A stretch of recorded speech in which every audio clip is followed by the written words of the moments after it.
Greetings, everyone. Glenn Kellaway from the basement. Please bear with me for 1 second while we get things going here. I think I'm about 2 minutes early. Hope everyone is having a great day. I want to make sure you guys can hear me.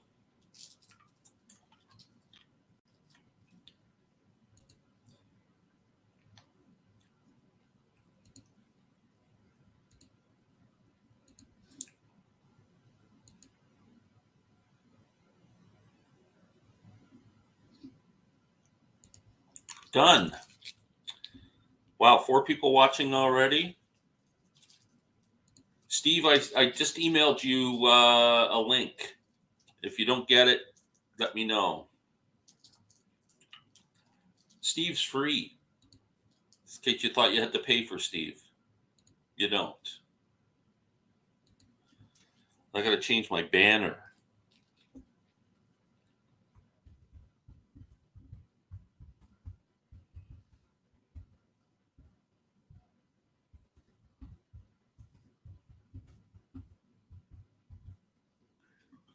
Okay, save that one.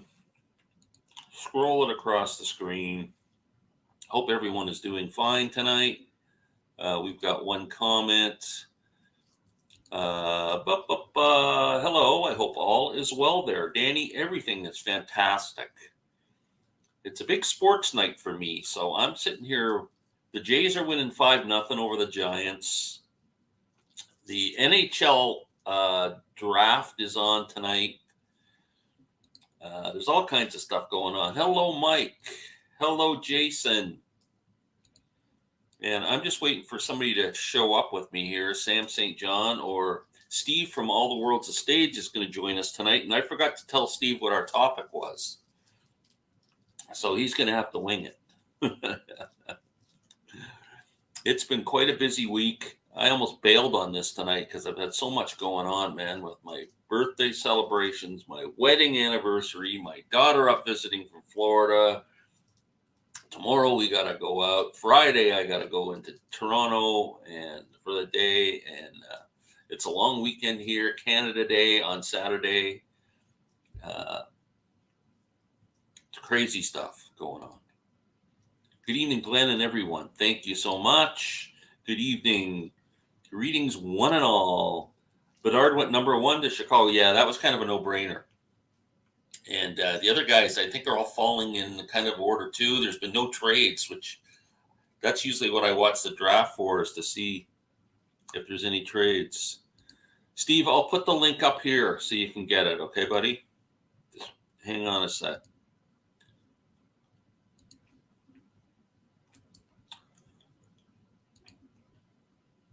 Okay, you can just click on it from the comment section there if you didn't get it.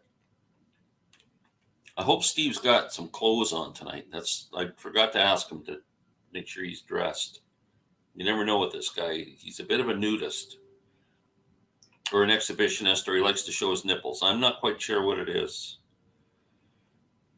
but we'll see. He likes to lay in bed naked and talk to us. It's kind of weird.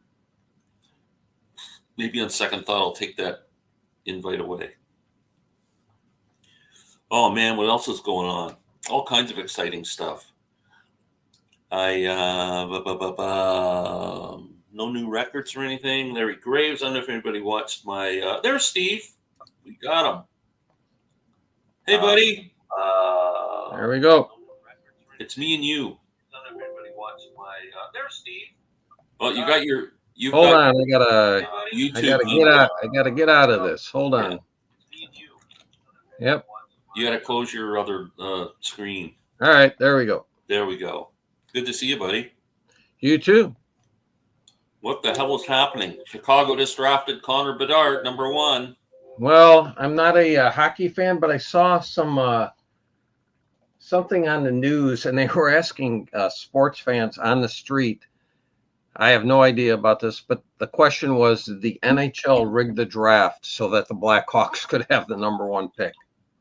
Well, you know, it was funny. the guy they stopped for the on the street interview was the general manager of the Chicago Blackhawks, and the guy who was interviewing didn't know. Oh, really? He just played dumb, going, "No, I know Oh, for sure they did." all right. All right. I was a big hockey fan growing up. My aunt used to have. My aunt got Blackhawk season tickets in a divorce, Oh wow! and I went all the time in the '60s and early '70s. So I was seeing Bobby Hall and Oh man, you saw the Nikita classics. and Papin and Nestorenko and yeah. Yeah, So Whitey Dennis and Bobby Stapleton. Hall, and Yeah. Stan Mikita, Yep. Glenn Hall, Oh yeah. Tony Esposito, Yeah. It was a great time.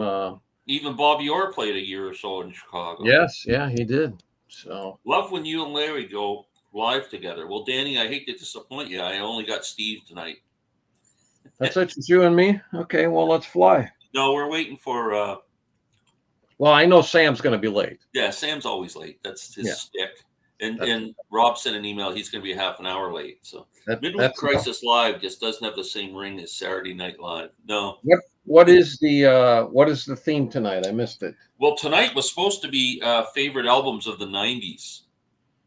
There's some Ouch. thread going around or something. Yeah. Well, Josh at the flip side, he did a thread for lost classics of the '90s. Okay. Yeah. So Aaron has done I think Aaron posted his 23rd response to that this evening. I did 10 and then I said, that's it. I'm done at 10. And so now Josh had also started up a thread for the first 10 years of the 2000s. And so far I've done 5 of those. So after I'll do 5 more. And then when I'm done with that, that's it for that decade. Well, if you got those 10 handy, you can use them. Yes. The Leafs are going to get the best player in the draft that they can think they can get. Well, that would make sense. Where do they pick? 28th. Carey Price so just on stage Montreal's choice, and he forgot the kid's name. Yeah, I saw that. That was kind of embarrassing. they're I hate way Montreal, down. so I'm glad they screwed up. It's fine. Oh, Danny's okay. It's fine without Larry. He's all right. Maybe Larry can just lurk tonight. I'm sure he is lurking. I got What's going on, Steve? Anything exciting? I gotta ask. I asked you in an email the other day, and when we talked on the phone, I never got a chance to follow up on it. But what's your thoughts after having the name CD player for a few weeks? That you gifted to me? Yeah, the one I gave you. Well, I thank you very much for that. I love it. I would say since I got that, I've listened to more CDs than I have LPs. I'm the same. Yeah. In fact, I got this today. I ordered it because it was on CD. Oh, I'd like to get that. Yeah, it's a box set. I have the one for In Search of the Lost Chord. Okay. The 5 CD set for that one. It's really good. This is the original album remastered. Then there's a live concert from December of '69. Then there's a live concert at Royal Albert Hall in '69. And then there's a new stereo remix. And I'm going to grab that. Yeah. Oh, you know what? Are you a Rory Gallagher fan? Yes. Okay. I don't know what the price is in Canada. Okay, but this box set, his first solo. Oh, that's first album, yeah. Okay, his first solo album, this box set, it is phenomenal. Okay, yeah, great album. I just happened to, when I was on Amazon today, I just happened to notice. Now, I checked because when I saw the price, I was like, that is ridiculous. So I went into my archive to see what I paid. I bought it in December of 2022. Okay, so 6 months ago, I paid $95 for it then. Okay, its original price was $150. Right now, this box set in the U.S. on Amazon you can get for $32. No way, record vinyl? Yes. Oh no, it's not vinyl. It's CDs. It's a CD set, but how many CDs? You got 1, 2, 3, 4. You got 4 CDs and a DVD and a great book too. Wow, for $32. for $32 that I paid 6 months ago $95 for. I may go on there and get it sent to my daughter's place. If I was going to say, if not, have your daughter buy it. Yeah. The late Sam St. John has joined us. Oh, okay. There he Hey, is. Sam. Sam, is that Steve St. John? Okay. Finally, we got some eye candy. All right. Yeah, I left a scathing comment for you to let me in. I've been here since 7:30. Danny, where have you been? Haven't seen you on Joe Mayo's channel. We don't know where Danny's been. Gypsy is the most underrated Moody Blues song. I like Gypsy by Uriah Heep. Yeah. Marcus Thompson, hello, Joe has certain people up. Steve, Let me did in, you, you septuagenarian. I like that Sam can spell that word. Yeah. I went to school, Glenn. I was going to say, well.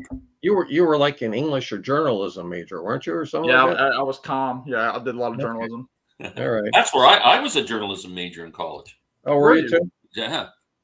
That was your major, and then you ended up in sales. Yeah. Ended up selling plumbing supplies. Yeah. Well, you know what?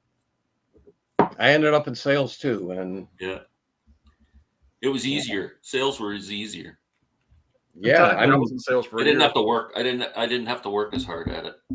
The great thing about sales, doesn't matter what you're selling, is you determine how much you make, not your employer.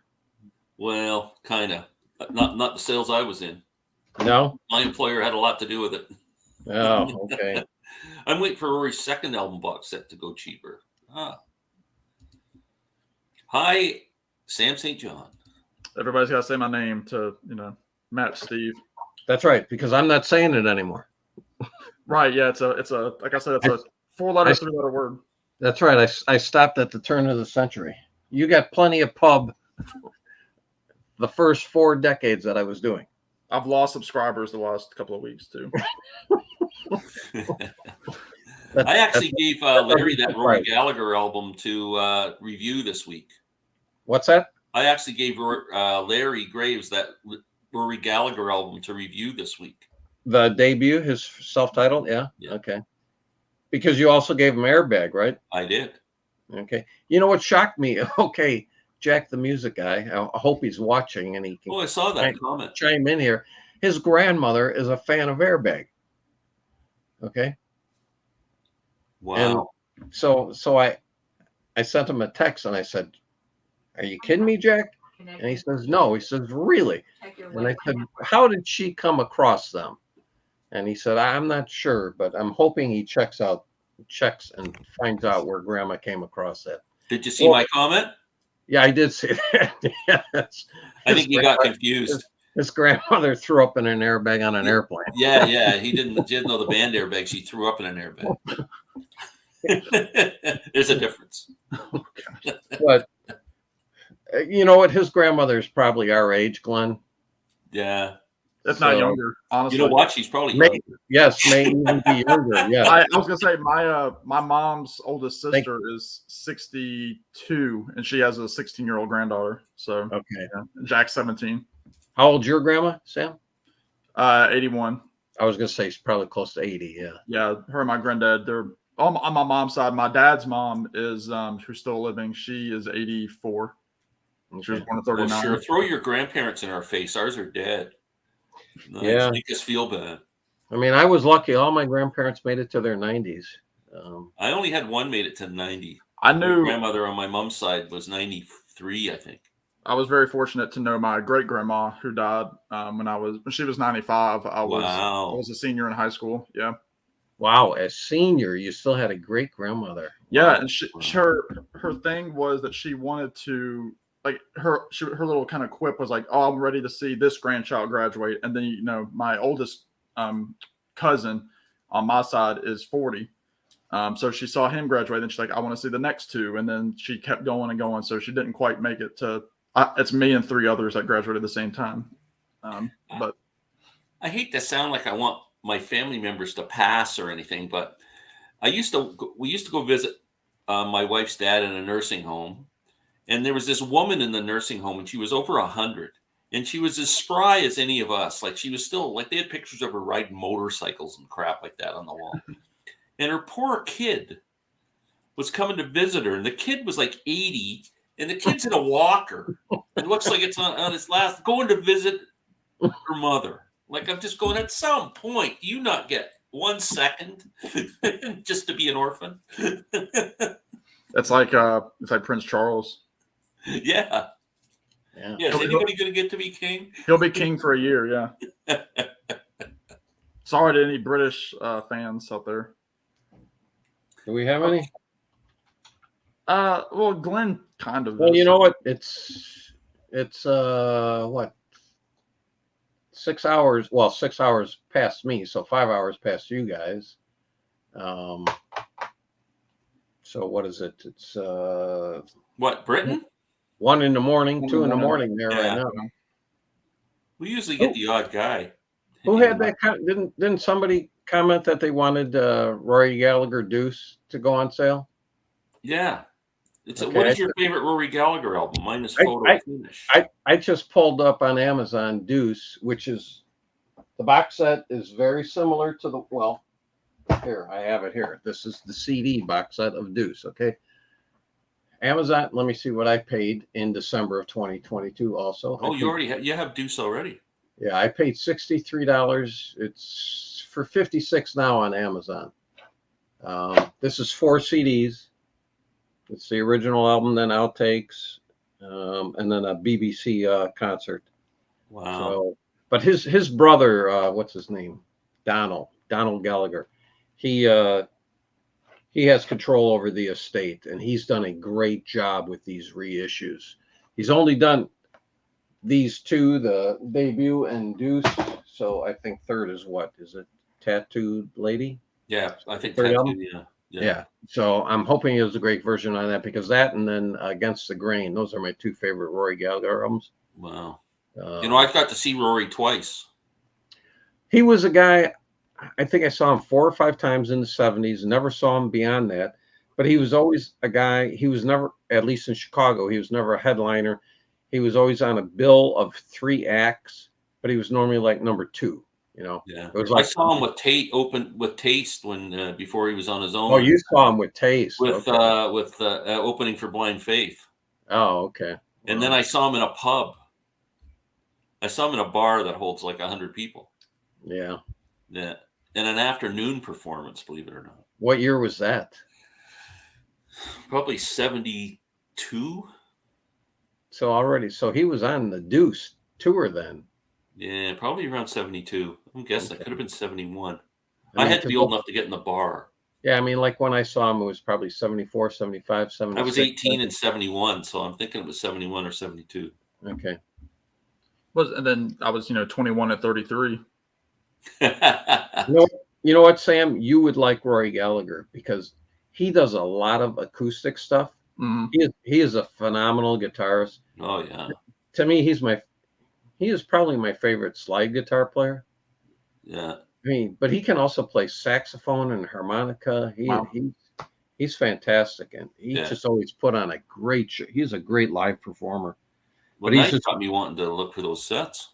Yeah, but he's just one of those guys. He kind of, died at his own hands. Yeah. Speaking of live, I know, Steve, you're seeing AJ Croce, I think later in the fall. In September, yeah. Chris Prophy messaged me and said he bought tickets as well with his son, I think the same month. So, oh, wow. Yeah. Very cool. If he comes your way, Glenn, you've got to see him. Yeah, I would go see if I should actually go on his website and kind of. I think he's adding dates still to that tour. Yeah. Yeah. Yeah, I mean, I love that album. That's a great album. I mean, I haven't bought any of his original stuff. Is there an original of his that you have as a favorite? I had one of his original albums called I don't have any. Yeah, the original album I had was almost jazzy blues kind of thing with his gruff voice, and yeah, it was pretty cool. I'm surprised you don't get a bar or something. You don't have any, huh, Sam? No, I didn't know really much of him other than his name until I saw the tour announcement, and obviously I love Jim, so I was like, yeah, I'm going to go see that. He never sat like his albums, and when he first started out, are nothing like Jim Croce. Nothing. No, yeah. Well, he toured with Leon Russell and Dr. John. Yeah, that's more the kind of music it is. Yeah, when he plays some of it too on that show, because he plays some of his own stuff, and then the covers, he does some of those. Leon Russell is one of those guys I wish I had seen. He is somebody I did not get into much later in life. I probably did Leon too. What's that?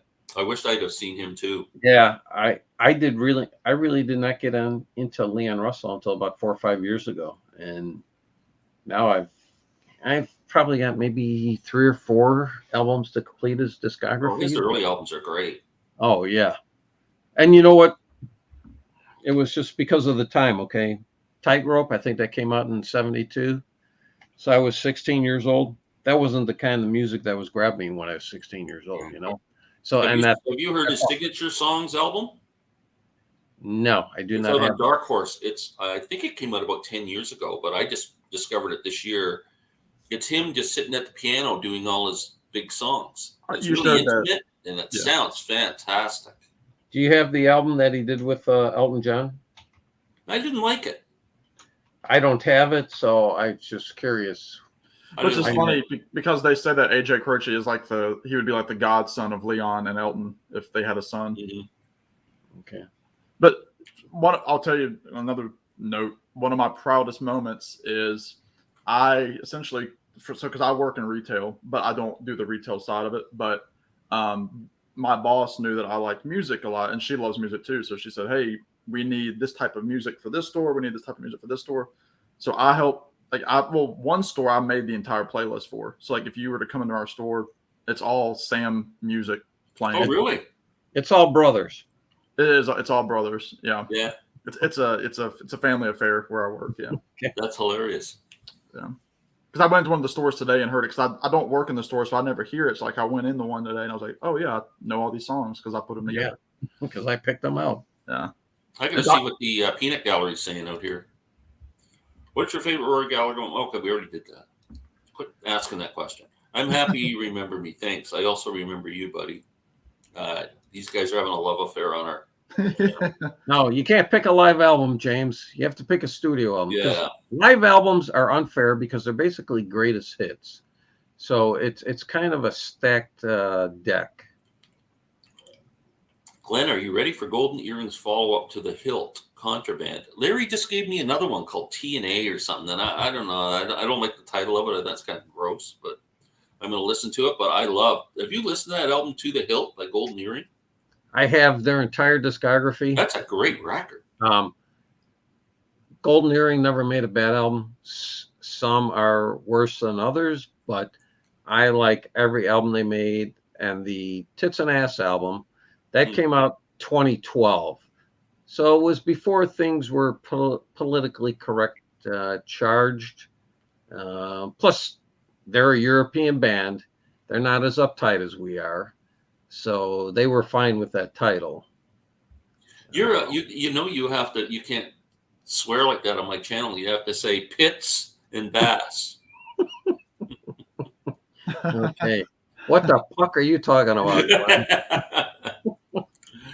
Do you think the Monkees should have kept Don Kirshner? No. And we never would have gotten headquarters. And this is a good plug for me, Cardboard Head Guy. I just did a video, Monkees related, just posted not 10 minutes ago. All your 7A albums or something. Mm-hmm. I saw that just get posted. Yeah, I needed something before because tomorrow I'm doing my final contest update because my contest ends. When's your contest ends? 30th, the end of the month. 30th. Oh, how many entries do you have? Let me look at my playlist here. It's about 50. Really? Yeah. That's a solid turnout. It's slowed down quite a bit, like a lot of them do. Pick 5. I'm at 48. I had Jason Skills was the last one to post, and that was a day or two ago. Wow, that's very cool. Hey. That's a good turnout. Come on, It was people. Airbag from the Radiohead album. Yes, that's where they got their name from. Very good, James Wilson. Oh, there we go. I'll just stump us. I'm older than everybody my age. There you go. One of my favorite lines is from Miracle on 34th Street, where he says, I'm as old as my gums and a little bit younger than my teeth. It's Santa Claus. Like, how old is he on a form? I don't remember that line, but I've seen that movie dozens of times. It's when he's filling out, like, because he's going to the psych ward, to see if he's crazy, and that's when he fills out. They look at it and they kind of shock and says, like, next of kin. He lists all the reindeer. Well, I'm taking Clive Bunker. He's a much better drummer. Yeah, me too. Marcus Thompson, they made fun of him. I don't know. It's Marcus and Danny are having themselves a. Why don't you guys go do a live chat somewhere? Well, Rory was original grunge in the sense of the flannel shirt. That's for sure. He always wore a flannel shirt. Who made the best bitter lemon face playing guitar? I think it's Robin Trower. You may be right. Stevie Ray. Alvin Lee made a good one too. Oh yeah, Alvin Lee did make a good one. I think Sam and Glenn should do a song live. The problem is, I tried to do that with Chris Prophy, and there's some latency. Yeah. In doing a video, and you can't sync it properly because it would be, if you could do that, it would be fantastic. Yeah, we wouldn't need Stephen Robb. If someone knows how to make that work, I'll do a video every day with them. I saw 10 Years After do 3 farewell tours. I saw them in 74, and that was their farewell tour after the Positive Vibrations album. And all the roadies came out, and each one of them held up a placard. Each one had a letter on it, and it spelled out, well, for this broadcast, "Fuck you." Okay. With a P. With a P. Then I saw them get back together in 80. You have their album. Oh God, it's got a yellow album cover. What the hell's the name of it? The live one? No, it came out in 89.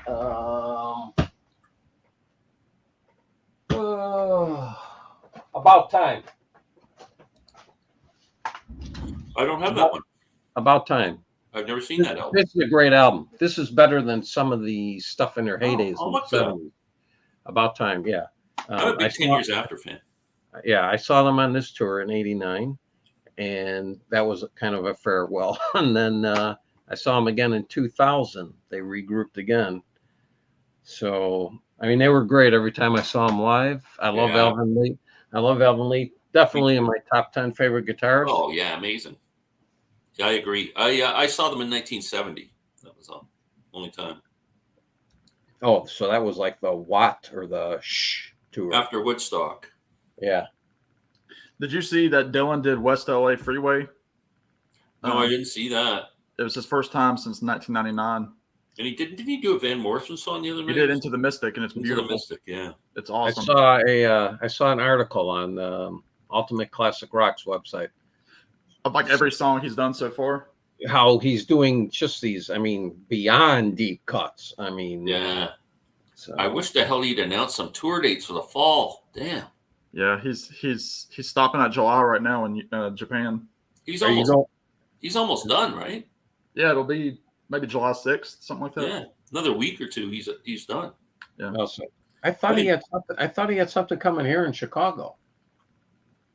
I don't think he's announced any North American dates after he's done overseas. Yeah, I don't think so. Oh, okay. Song battle. Louie or Brother Louie? Oh, Louie. Louie. Although I don't know what the hell they're singing. Yeah, but wasn't that one of the songs that said there were some like subliminal like devil swearing words in it and stuff? Yeah. Yeah. That's why it. I think Golden Earring's entire 70s output is phenomenal, like AJ Styles. Yes. AJ Styles is phenomenal. Oh, there he is. There's Jack. There's Jack. Great fucking video today, Glenn. I think I might copy that idea.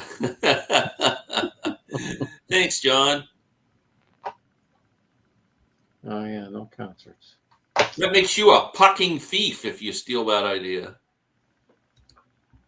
I saw 10 Years After opening for Steppenwolf in 89. 10 Years After was better. Yeah, wow. I don't doubt that because when did Alvin Lee die? Because Alvin Lee is better than any guitarist Steppenwolf ever had. So I don't doubt that. Did you see the Bluegrass news that the 2 Bluegrass greats that just passed away, Glenn? Yes. Stanley? No. 93 years old. Who was it? Jesse McReynolds was the first. Oh no, I didn't see Jesse McReynolds. He died first, and I saw him open for Old Crow. Like he did that specifically for them, and they posted on their site like that was like one of the crowning moments was at a show that I was at where he came out and sang. He was the oldest living member of the Grand Ole Opry. Oh, we're gonna see Steve eat it. And then Bobby Osborne died like 2 days later. Bobby Osborne, and he was after Jesse died. He was the oldest member of the Grand Ole Opry, and then he passed away. So I think it's Willie Nelson now. Willie is just made a Bluegrass album. I've already ordered it. Yeah, oh, it's already up for pre-order. Yep. Yeah, I definitely want. He's got some great people playing with him too. All the people from Madison Cross's band. Yeah, and Dan Kaminsky and Gary Bales. Ron Block, the banjo player. I looked it up. Alvin Lee died in 2013, so 10 years ago. Okay, this is my golden earring box set. Is that where you keep your earrings in that, or is there music? No, and it's packaged very much kind of like the Dylan Rolling Thunder. But this is fantastic because the best part about this, besides having every studio album, they have 3 non-album tracks, and there's disc 1, disc 2, and disc 3. Oh, cool. I mean, and so we're talking 16, 31. We're talking 49 songs that didn't make it onto any of their albums. That's crazy, yeah. And this could have been 4 solid albums easily, but they do a version of. They were contracted to do a song for Coca-Cola, okay, a theme song. And in this book that comes with it, they tell the story. They said, yeah, we did the Coca-Cola song, and we're riding around downtown Amsterdam. You know, the money we got for doing that song, they said we bought a new van, and we're driving it in front of the music store that we would normally go to. He said, and we crashed it after 2 weeks. Wow, that's pretty cool. Yeah, but that is it's a great box set. I mean, I'm glad I got it when I did, because now I think it's, I'll bet you on Amazon it's probably $400 now. Whoa. Yeah. John, I did not get an email from you. I just checked. You can understand the words of Louie Louie in the Beach Boys version. I've never heard the Beach Boys version. Yeah, I've heard. Yeah. But how do you know they didn't make up words? That's true. I mean, I'm a pucking poser. Yes. Or a pucking foser. Are there any bands or artists that should stop making music? I am a guy who believes that musicians should make music as long as they want. Yeah, it brings them joy. Wow. That's what they are as musicians. Yep, $340 on Amazon right now if you want that box set. Wow. I bought it in 2017. I paid $120. I think you should just send it to me in return for me giving you that CD player. Well, that would be the proper thing to do, but I'm going to hang on to it. Hi, Marcia. It's our friend Marcia from There's Marcia. Orlando, Florida. Marcia is actually supposed to join Trevor and myself on a live stream Sunday afternoon. Oh, cool. Yeah. I always forget you're doing a live stream Sunday afternoon. I never even. So, well, we do it. It works best for Trevor to do it every other Sunday. Yeah. And taking off last week worked out perfect because he took his daughter to a space camp down in Huntsville, Alabama. So he was busy traveling last week anyway. So we'll do it. Well, you can't go wrong with a Swede. Somebody just drafted a Swede. Overall, hope he's good. I see that. Steve, I thought I was the only man brave enough to stand on a swivel chair and reach for a high shelf. Yeah, that's dangerous, man. It's a scary proposition. But only quality entertainment tonight, fellas. Yeah. Yeah, that's this. Imagine all the views this video would get if he fell and broke his neck. Oh, well, you'd get a lot of replays. Yeah. I don't know how many people would be tuning in live for it, but but afterwards, once we got the word out, man, it'd go viral. Oh yeah. Yeah. Man dies on live chat. That would be playing on my local affiliate, I'm quite sure.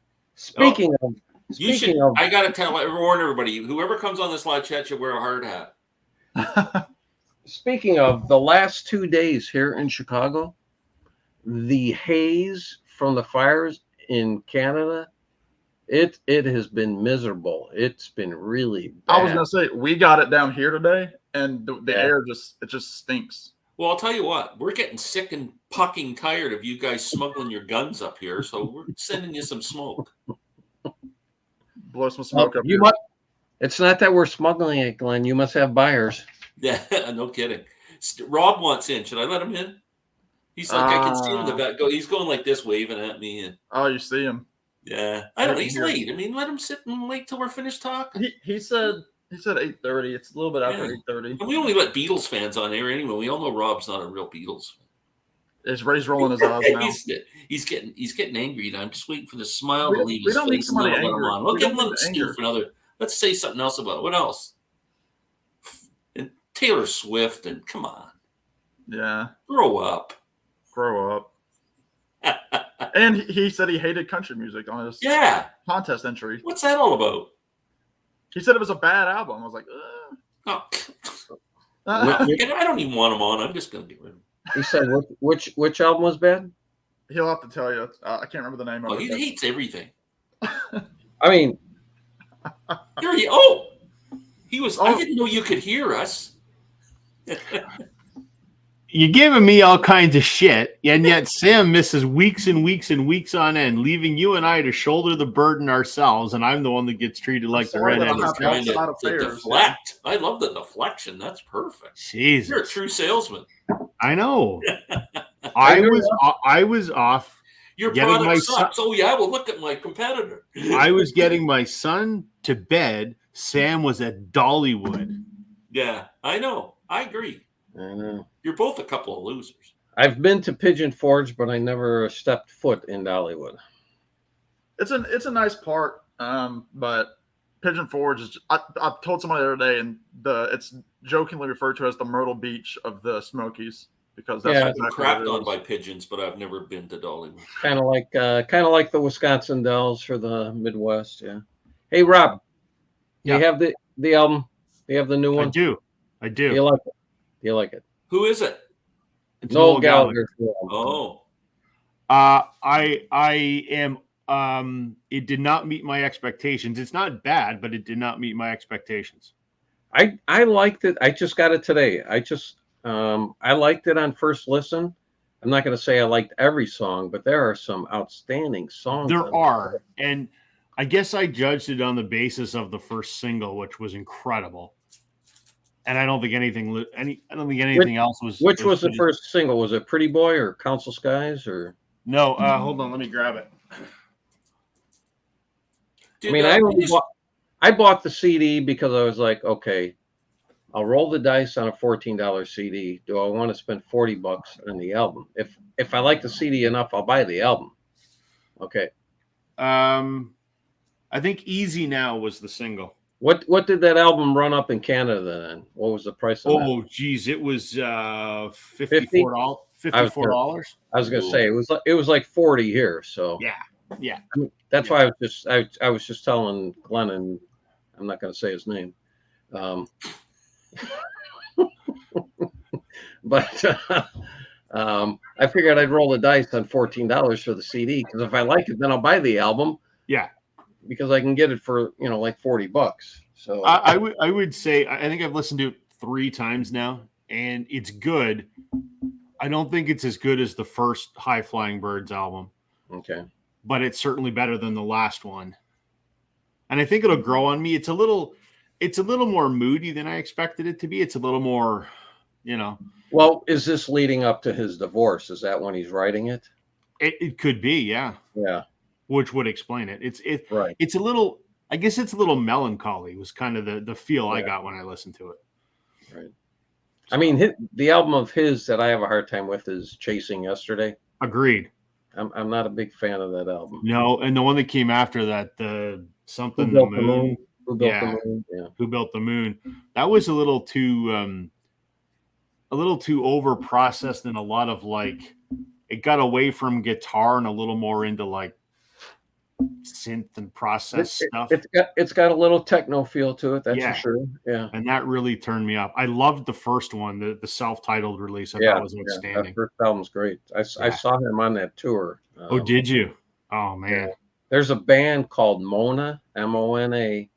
They opened up for him. And I know you like U2. If you like U2, you'll like Mona. I gotta write that down. Yep. I have 2 of their albums.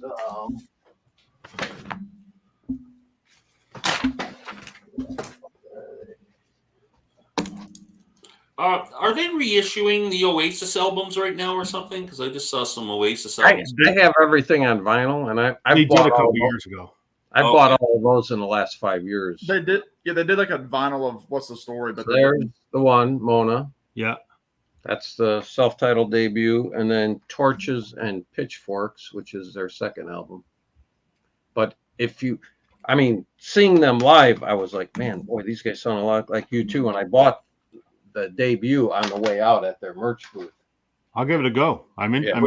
Where are they from? I'm not even sure where they're from. I mean, just listening to them, because you would think they're from the UK because they have that sensibility, but I'll have to just look them up to see where the hell they're from, because I've never bothered to look it up. Let's see. I'm going to grab some comments here. They are from Dayton, Ohio. Dan must have some money. Yes. Bought some Bryston audio gear, and it sounds unreal. And they're now based in Nashville, it says. So yeah, you wouldn't think it, but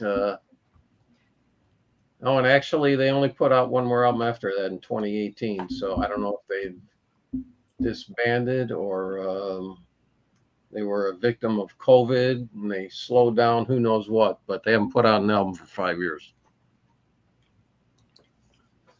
I like how Big Tree Blue Sea by Golden Earring wasn't released in Holland, while the remake version on Moontan. I'm not sure. I'm not a big enough fan to know what he's talking about. I don't understand what he's saying there. Yeah. White Lion does a great cover of Radar Love. There's a swear on the Beach Boys Party album when they were playing all acoustic from '65. Uh-oh. Weird, I didn't get your email. John, weird, we probably didn't send one. I didn't send you an email, John. You said you sent me one. I just received my Eric Clap. I really want to get this thing, but it's $200 frickin' Canadian. For CD? I ain't doing it. That's for the CD? Yeah, 10 CDs. And this is the 24 nights or whatever? Yeah. Oh, he's getting the I'm gonna wait till someone's selling on a warehouse sale or something. It's $140 on CD here and $210 on vinyl. Yeah, that's too much. Do you want to grab a truckload with dynamite down a logging road or climb up a skyscraper? Well, I'm afraid of heights, so I think I'd go with the dynamite. Do you want the CD or the vinyl, Glenn? I think I want the CD. Okay. All right, well, I'll put that on my card and send it to you. Okay, I appreciate that. Okay, no And problem. you can just buy it off Amazon.ca and save your shipping. Yeah. It'll make up for the CD player you bought him. Yeah. Yeah. He's a thankless bastard. Even things out. Uh-huh. So Congrats on the Bryston gear. Yeah, that's pretty cool. Rob, you're fired. I don't know. Because I was late. John's firing you. Sorry. I cleared it with the boss. Send an email is firing you. I cleared it with the boss. Tell him to fire you by email. You'll never get the email. And there you go. It was in my spam folder. You got a pre and a power amp, Bryston. Wow, pretty good. Bryston made in Peterborough, Ontario. I think. Hey guys, go Blue Jays up 5-1 currently. Yeah. Anyone know there no Billy Nichols album? Would you believe? Was he the guy who played with the Beatles when Ringo was sick? That was Jimmy. Oh, Jimmy. I don't even know who Billy Nichols is. Yeah. Me neither. Very nice day and enjoyed. I own Bryston. Great stuff. Boy, we have a lot of people with money watching this. I love Oasis. Me too. Did you order the new Liam live album, Rob? I haven't yet. I was kind of hoping to see it out in the wild somewhere. Yeah, I'm hoping it drops a few bucks. Yeah. You guys Rush fans? I am. They're okay. I'm all alone. I am. Rob, is Trip Through Your Wires one of your fave U2 tracks? No, I mean, a good song, but not one of my favorites. I don't even know if it would make my top 20. Hey, Jason's Jason. laughing at something. I hope it's not us. Nicely done, Rob. Well, whatever I did, thank you. Yeah. I think it was your quip about me being gone, I think. Congratulations, Rob. It was very nice. It was very funny. I Big tried. Three Blue Sea wasn't on the Dutch version of Moontan, but it was released on the CD box set 20 years ago. Oh. Well, this box set is not 20 years old. And maybe there was another one. But he's saying it's on Moontan. What was the last record you guys played? I can tell you exactly. I The can tell last you. vinyl record?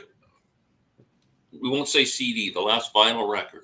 Oh, the last vinyl record? Phew, it's been a long time because I was gone for so long. I'm going to talk about it because I'm showing it when we. I would have played, I think I played my John Coltrane Love Supreme album the other day. This is the last piece of vinyl I played. And Who's that? this is great power pop. Matthew Sweet recommended this band. Sam, you know of them. Matthew Street, not Matthew Oops. Street. I'm sorry. I said your name too, damn it. But yes, this is a fantastic. I've played this album 5 times since I got it. And It's It is fantastic. What's the name of the band? Midnight Callers. Yeah, Midnight Crawlers. Rattled Humming Heart is the name Really? of the LP. Just fantastic. I gotta If you remember like- that. Yeah, it's everything from Big Star to T-Rex. If if Yeah. Glenn would watch my videos, he would see the review I put up there a few days ago. But I have been busy this last week. Hello, my name Crazy is busy. Sam, passive aggressive St. John. I've hardly watched anyone's videos. well, that never mind. I'm not. The I'm only not gonna videos I've watched are the ones I'm in. I hardly made any, so there we go. Yeah. right. No, I mean if like whatchamacallit said there. If you like Big Star and T-Rex and Cheap Trick, bands like that, you'll love that album. It is I will definitely fantastic. try, and I'll watch your videos, Sam. I promise I'll get caught up. John has sent me a new email, everyone. You would think, Rob, you're hired now. Woohoo! Fired and hired in the same day. No, I need to get that on vinyl Amazing. though, Steve. That October U2 album is a cool album cover. Yeah, it's all right. And now we're going to Yeah. find out about Billy Nichols. Later played with The Who on their tours in the 90s. He was associated with the Small Faces. I've never heard the name. Yeah. What did he do? What did he do with Small Faces? What if he was a drummer? I've got a Who else lot. would The Who use? Oh, Hey, hey, Jokers. Hey, Alex. One of you I've got a guys lot. maybe have heard of the band Velvet Crush. Great power I pop got a band. lot of small faces. I got a lot of small faces here. I got to see if I can find the name Jimmy Nichols in a crowd. Billy Nichols. Or Billy Nichols. Yeah, Jimmy was with the Beatles. Yeah. Jimmy was the Beatle guy. Right. The Beatle guy. Yeah, the Beatle guy.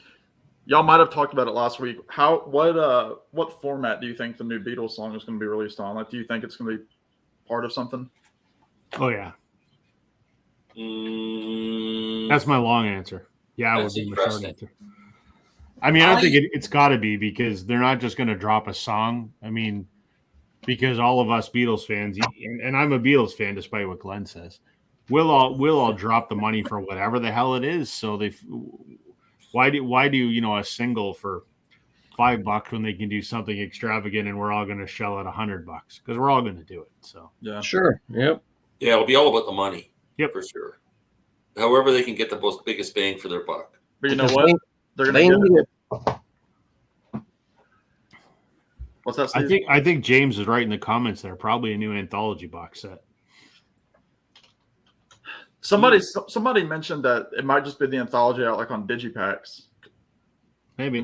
instead of a remaster because like he was saying like anthology 3 and it was the channel Beatle Destino. He's a good Beatles channel, but he was seeing like Anthology 3, especially, like most of that stuff has been reissued on the last few box sets. So it wouldn't make sense to make like a new Anthology 3 with this song on the front, unless they did something completely radical with brand new songs. Like maybe they do the rest of the Get Back sessions. I don't know. Maybe they'll do an Anthology 4 because there's still stuff in the vault, Carnival of Light, and a bunch of, there's other stuff. Yeah, We're but never going to release. then at the same time, we're going to get Rubber Soul at the end of the year, and you go backward.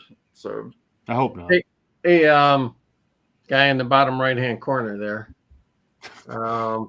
You might be interested in this. My right or yours? Billy Nichols says he gained fame in the 60s while still a teenager with his Pet Sounds influenced album, Would You Believe? You might want to check out that album. Billy Nichols. But I see no mention of him being and here's some color. Faces.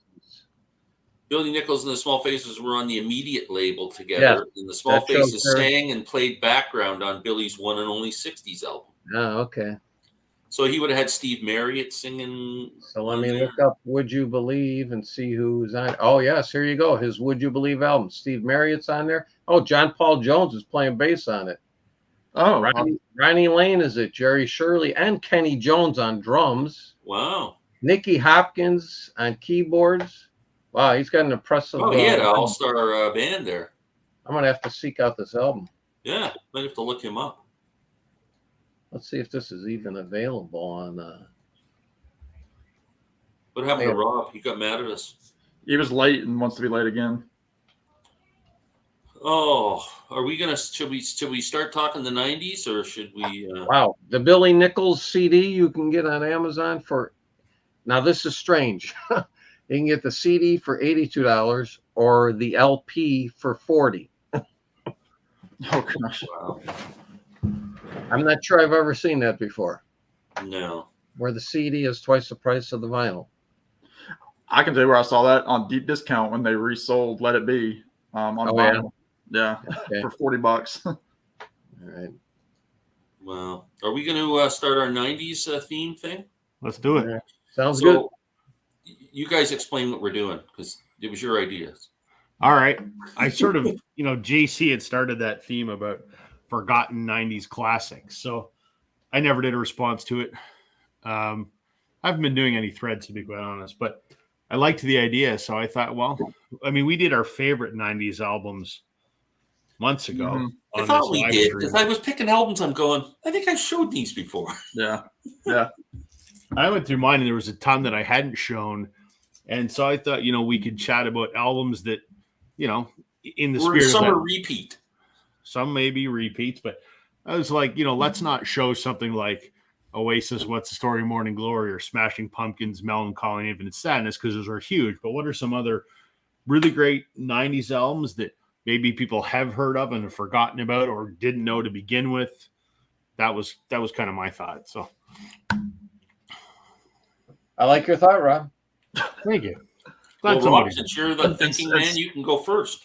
I was going to say Steve squeezed his way into this somehow because he knew I was going to be on there, and he's just got this big brother complex.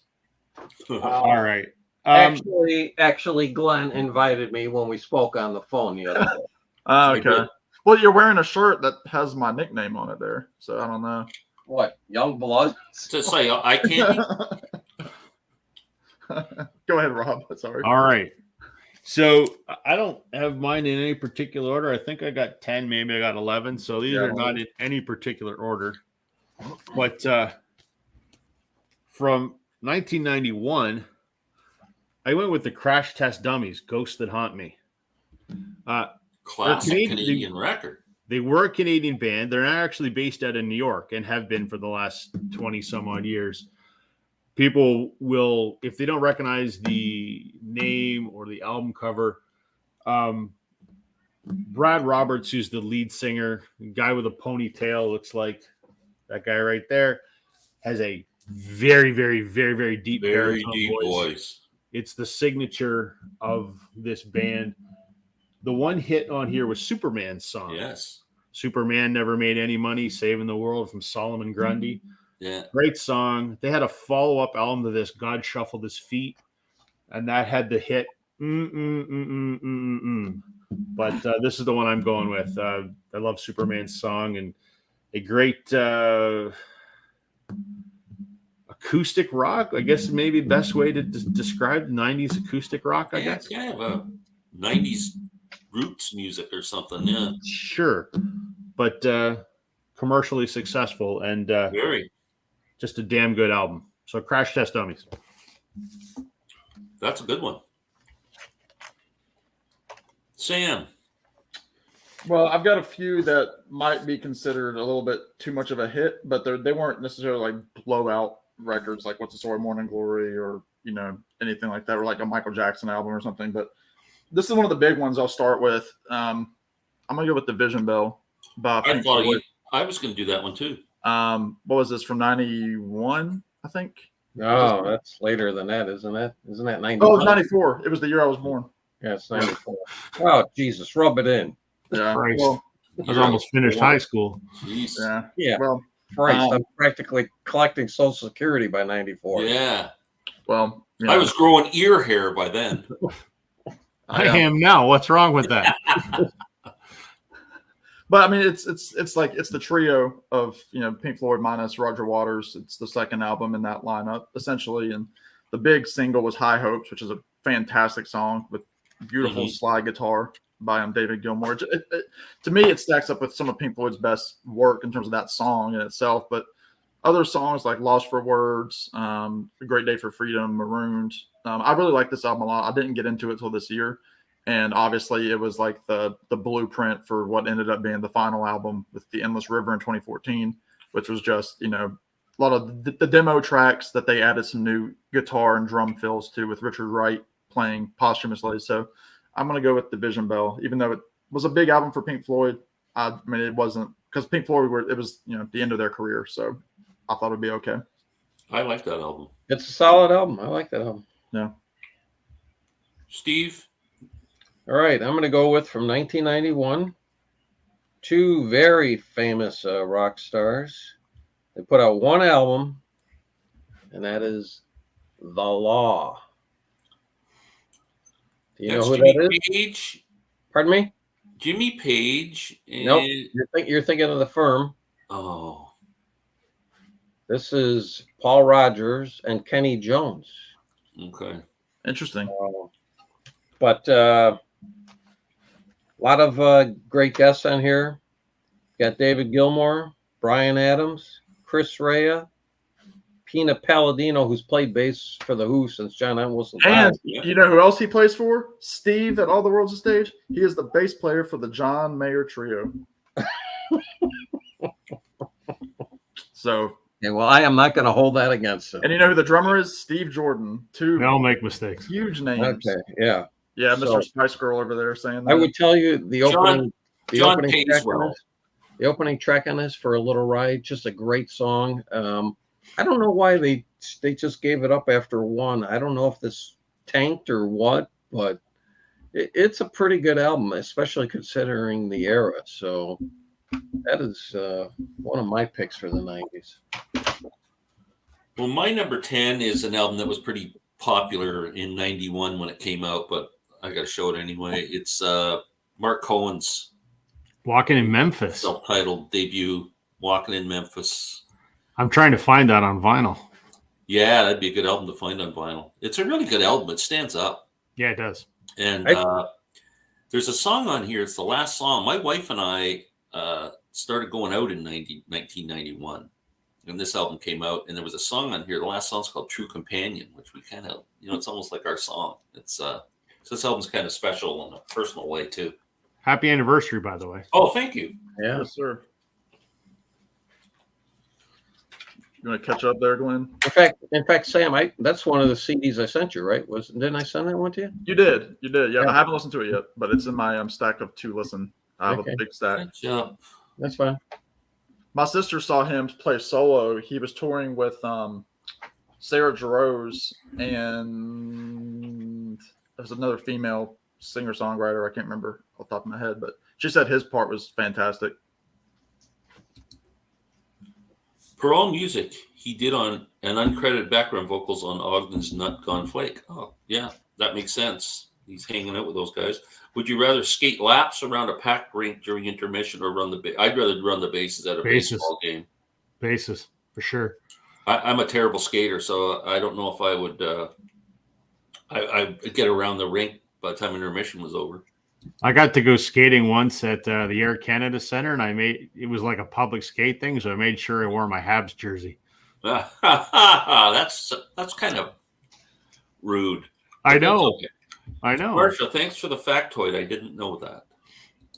Spooky, lush. It was a big seller, but one of my favorite albums all the time is Counting Crows. Yes. Great album. Great frickin' record. Yes. Bet You Think I'm Lonely, Wild Strawberries. I don't know that one. What's the Frequency, Kenneth from REM? Couldn't get too much of that one. Lost for Words on Division Bell should have ended up on your list of songs of F-bombs, Glenn. Yes. It should have. I was thinking of that. I love that song. Okay. Rob, number 9. Next up is from, I think, like 94, I think. Billy Bragg and Wilco, Mermaid Avenue. Awesome. Yeah. Great record. These guys teamed up to put music to unpublished Woody Guthrie lyrics. Is that Way Over Yonder in the minor key? Yeah. Yeah. I love California Stars. That was the big one on here. Yes. They ended up doing 3 volumes of this. All of them are impossible to find on vinyl because it was only pressed once. So I'm glad I've got them. But yeah, I like Wilco. Fun record. Fun fact, my buddy Bob that was in Wilco plays on this record, and he was at my house on the weekend, and we recorded a couple more videos that are going to be up this week. So very cool. All right. Not necessarily a favorite of mine, but one that I think kind of flew under the radar. It's technically an album by Van Dyke Parks. If anybody knows Beach Boys, he's the main songwriter during the Smile Sessions. He had a solo career, kind of like Jimmy Webb had a solo career off of Glenn Campbell. But him and Brian Wilson did an album in 1997 called Orange Crate Art. And it was essentially, Brian Wilson said it was a fun album to make because he didn't have to do any of it. Like, he didn't have to produce. He didn't write the music. He just sang. Like, Van Dyke Parks wanted Brian Wilson to sing. It's kind of a concept album about California. It's kind of starts with old California. And when they say orange crate art, they're talking about like old orange crates that had like paintings of like mountains and the ocean on them. So it's a very artsy album. It's kind of got a weird production, which kind of holds it back for me.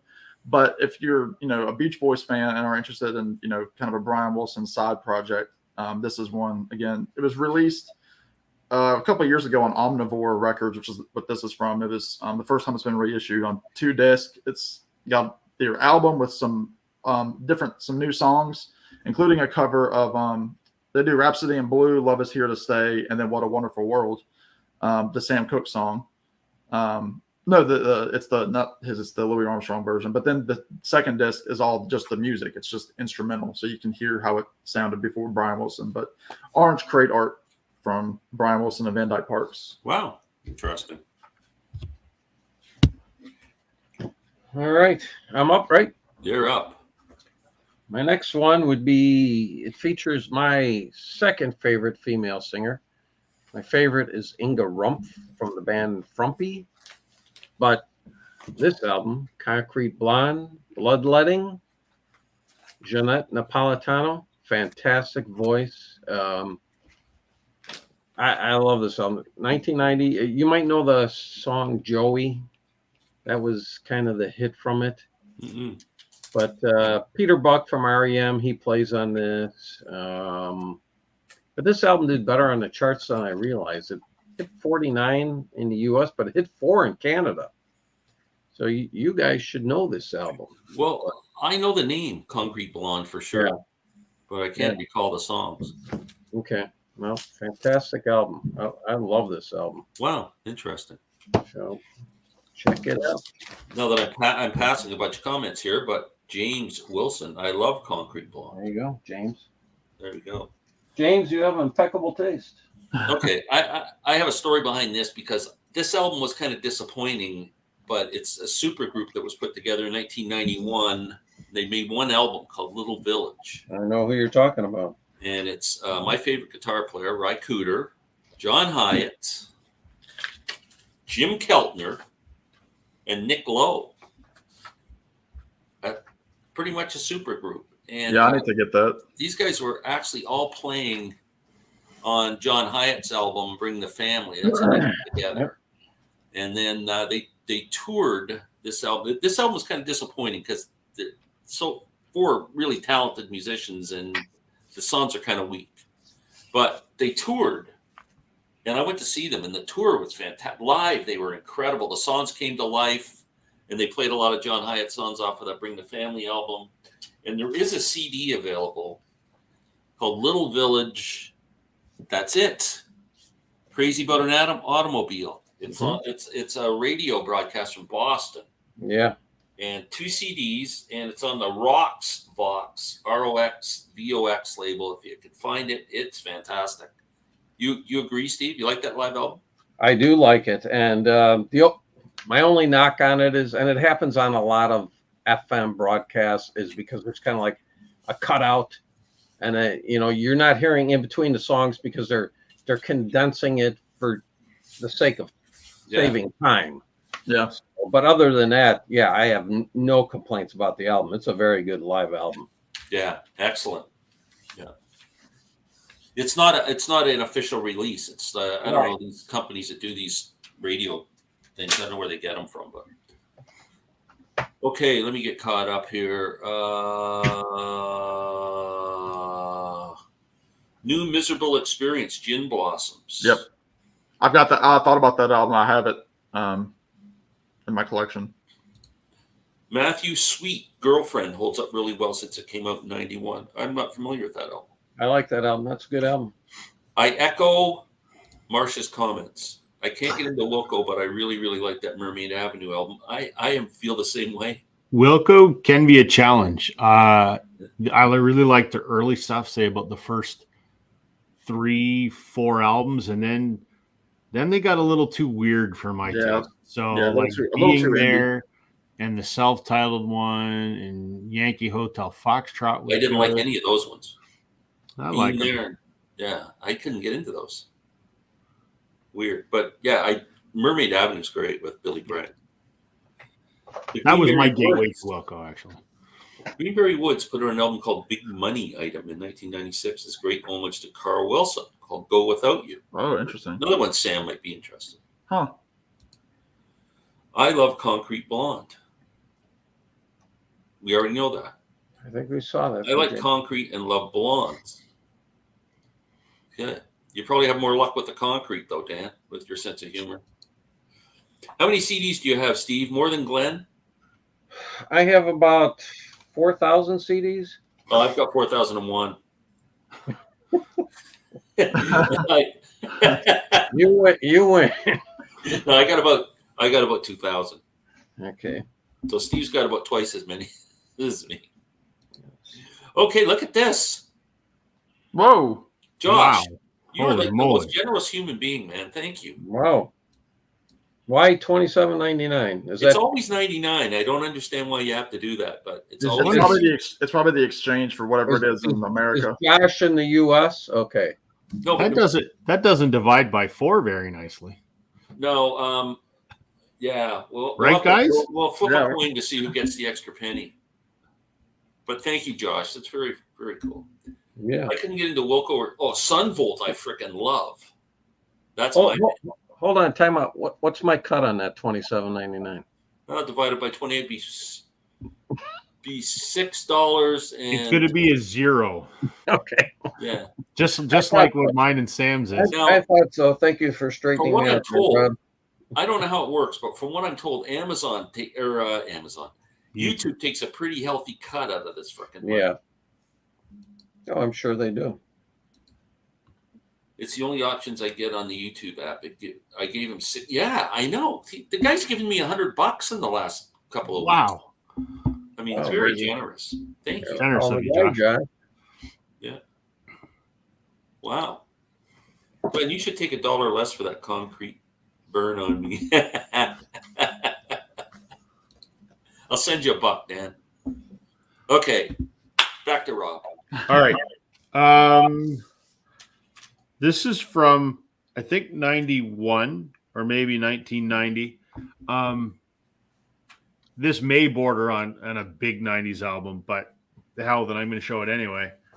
Shake Your Moneymaker. There you go. Oh, yeah. Fantastic What a- album.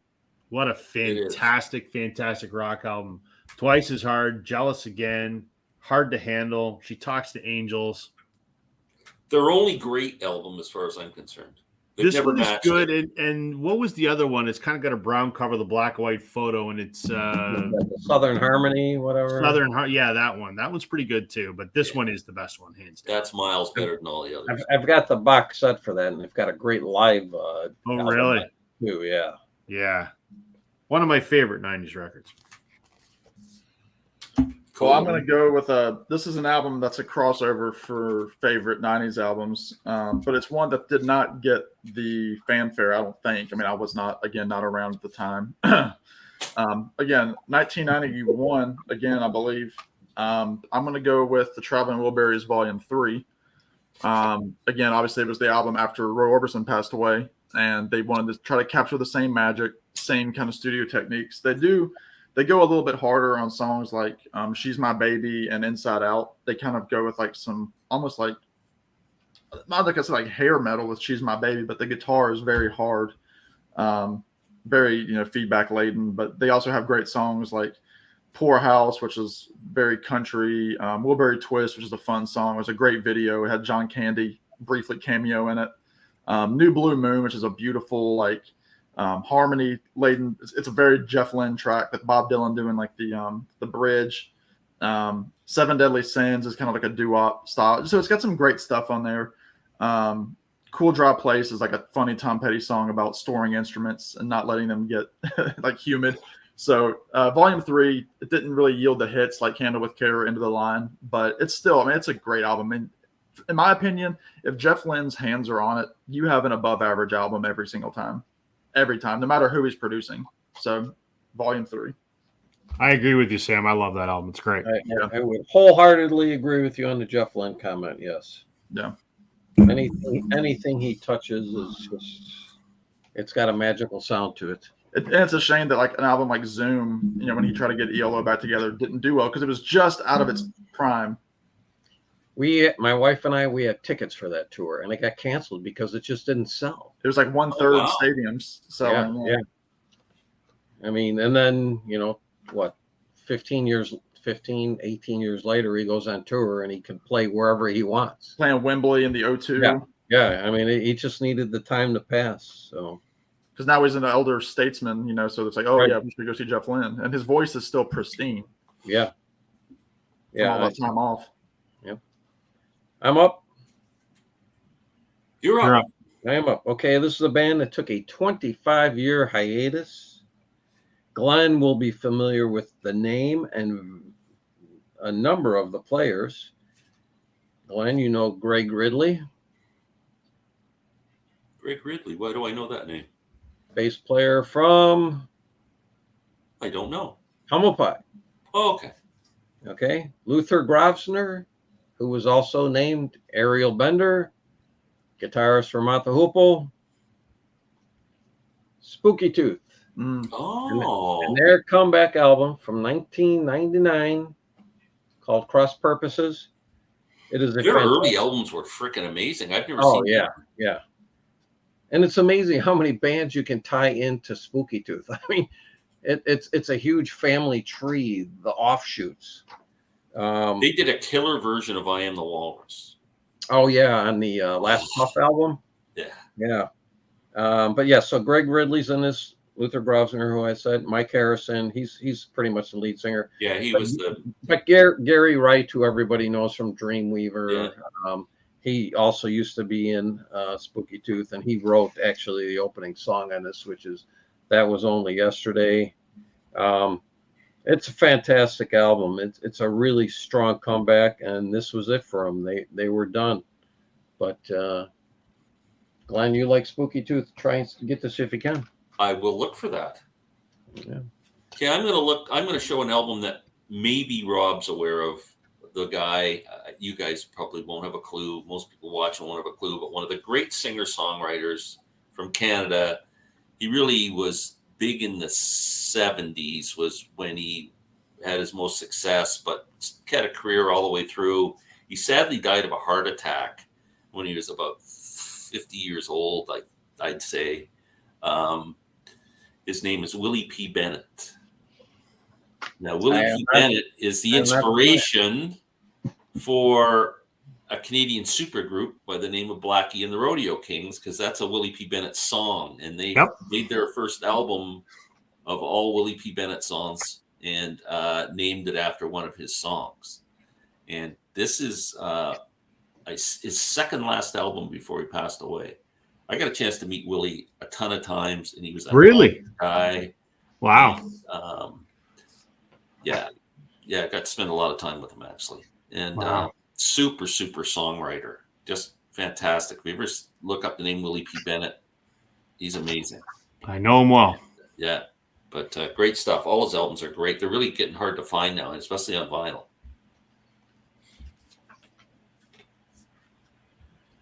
Interesting. Comments. I just want to see if anybody gave me more money. So, You know it's not John if he's watching. Okay. 4 VC legends here. I do miss Rich Strickler and George Allen. What is going on with George? I know he took time off to look after his wife, right? Right. Yeah. Yeah, I have not seen him post anything for quite a while. No, Everything's going okay. I stay in touch a little bit, but I'm not, at liberty to say much. Yeah. Okay. But All right. Yeah, we miss George, and I think he's doing okay. Like I think health wise, he's doing okay. Okay. Just Good. family stuff. And Rich, I think he's going to come back soon. He came on the chat last week and said he was not ready to come back yet, but we miss them both too. They're all awesome guys. Love Black Crowes, but I remember mention of the obvious Steve Marriott influence back then.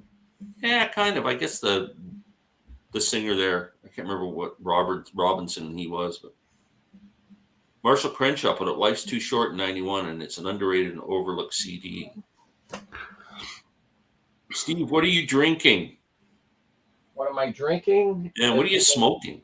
It's a red cab. Well, they're all red, but it's a cab. The solo one, She's My Baby, was done Yes. by the great Gary. Oh, the great Gary Moore is right. And Christian got good news today. Congrats, Christian. Yes, congratulations, Christian. That's great news. Oh, He was cancer cancer free. free? Yeah. He Yeah, posted there it you on go. his community page. Very good. That's fantastic. Best news I've heard all day. Can't wait to Speaking see you of, back. Congratulations, Christian. That is fantastic news. Gary Moore they just released a box set for him. He's amazing. Yeah, fantastic guitarist. Wilbury Twist music video was John Candy, which is amazing. Yeah. Volume 3 is good, but nowhere as good as Traveling Wilburys Volume 1. I'm a big fan of Volume 2. Are you? Weezer's Buddy Holly video featuring Happy Days footage was genius. Yeah. That is a hard to find album, Glenn. Yes, it's rare. You like the Monkees live album from 2020? Yes. It's freaking awesome. Spooky 2 would be a great CD exchange. I have Spooky 2. Maybe I should give that one to Larry. Although I get the feeling he might have that. Yeah, Mick and Mike, the Mike and Mickey show, the Mike and Mickey show is awesome. How old did you turn, Glenn? Or maybe we should ask Glenn what Who's he's Glenn? Yeah. Yeah. What are you drinking, Glenn? Steve probably has Willie P. Bennett listed. very good. Would you rather listen to a marathon of Ice Cream Man by Van Halen or Hours, or eat multiple bowls of your most disgusting Ice Cream Man. I love that song. I would take multiple bowls of my most disgusting flavor because I don't like Van Halen. That's a great tune. It's an acoustic track. That was a kind of a good album. Lives Throwing Copper. Do you remember that one?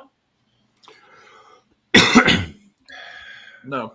I know of the album because I know of the band because I took a client to see them. He really wanted to see them, so And were they good?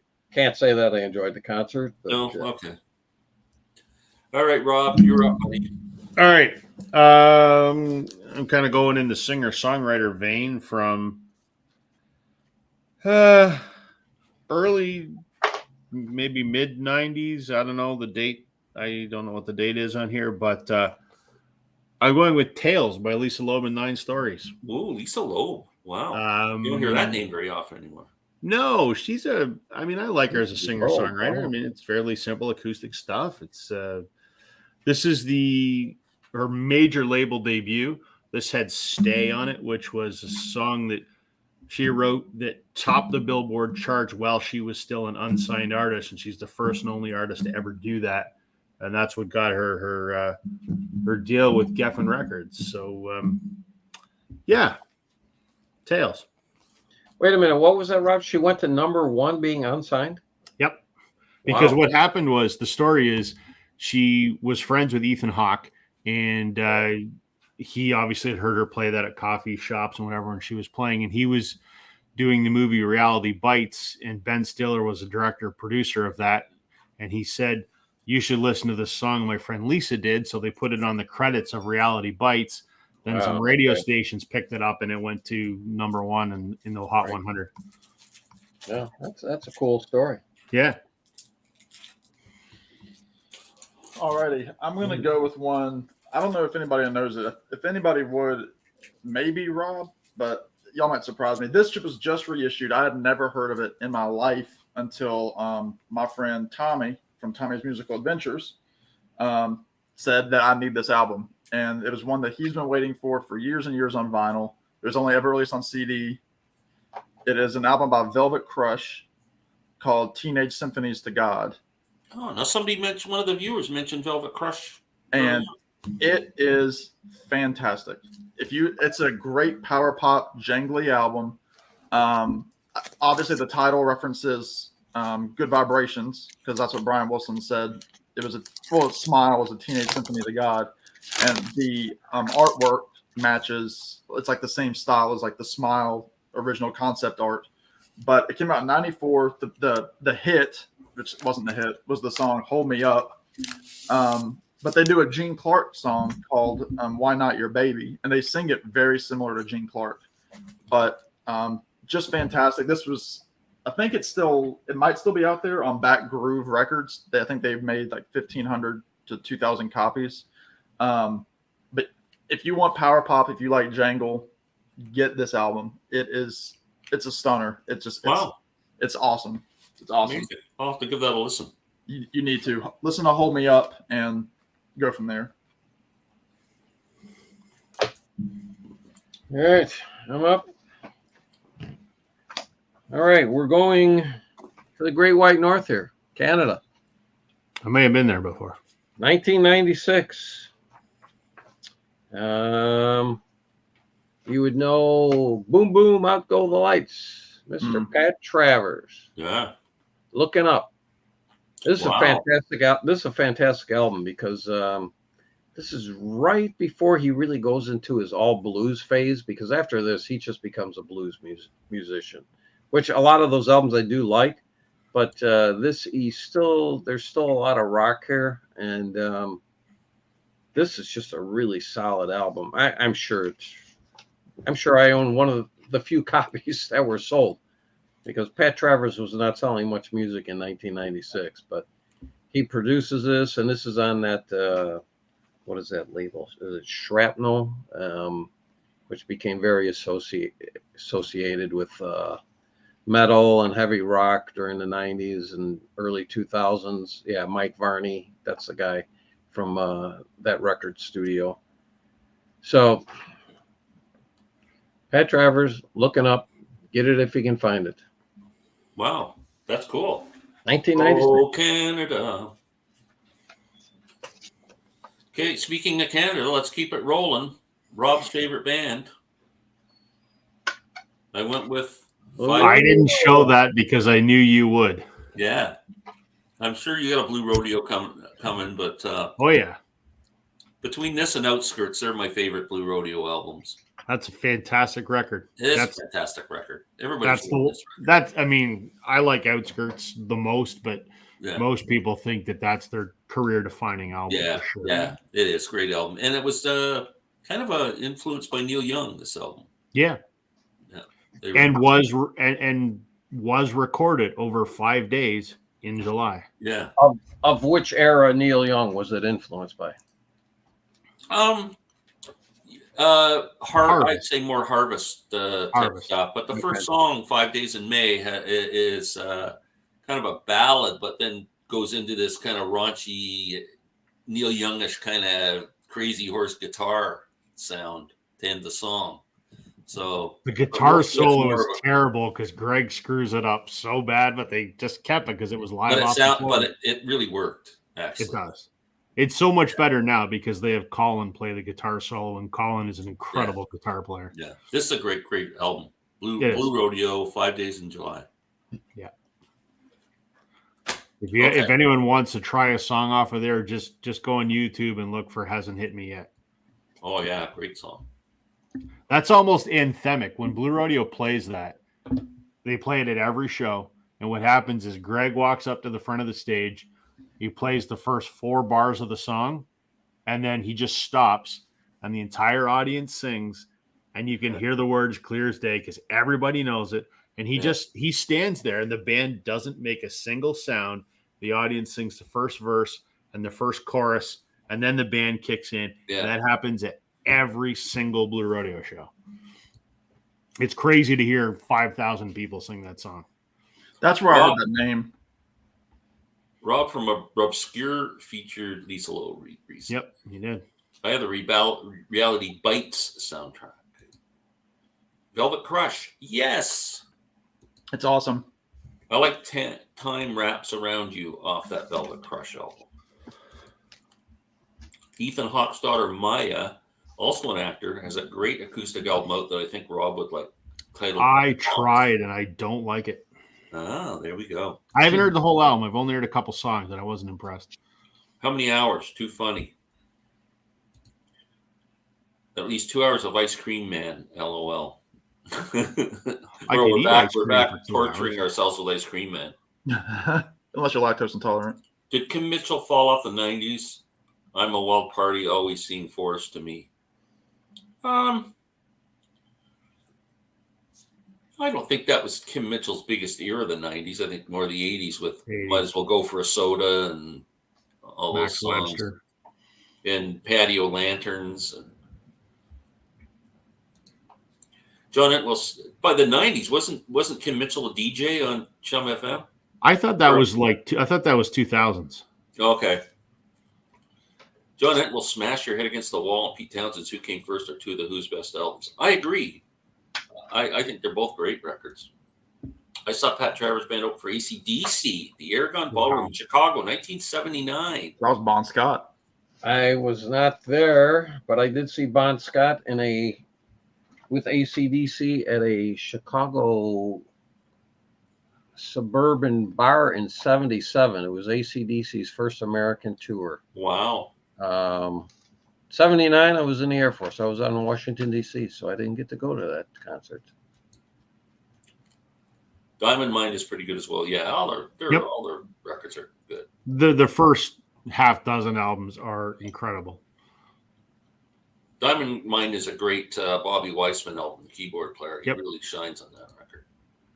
The keyboard player they have now is as good as Bobby Weissman was.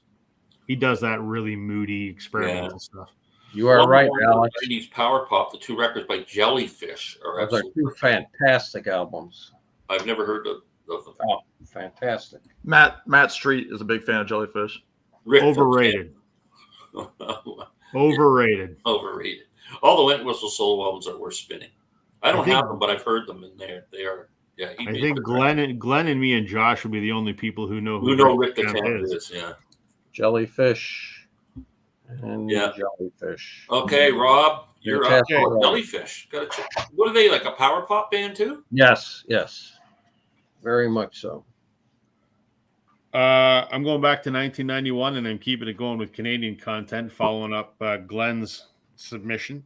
An absolutely stellar album, Mad Mad World by Tom Cochrane. Wow.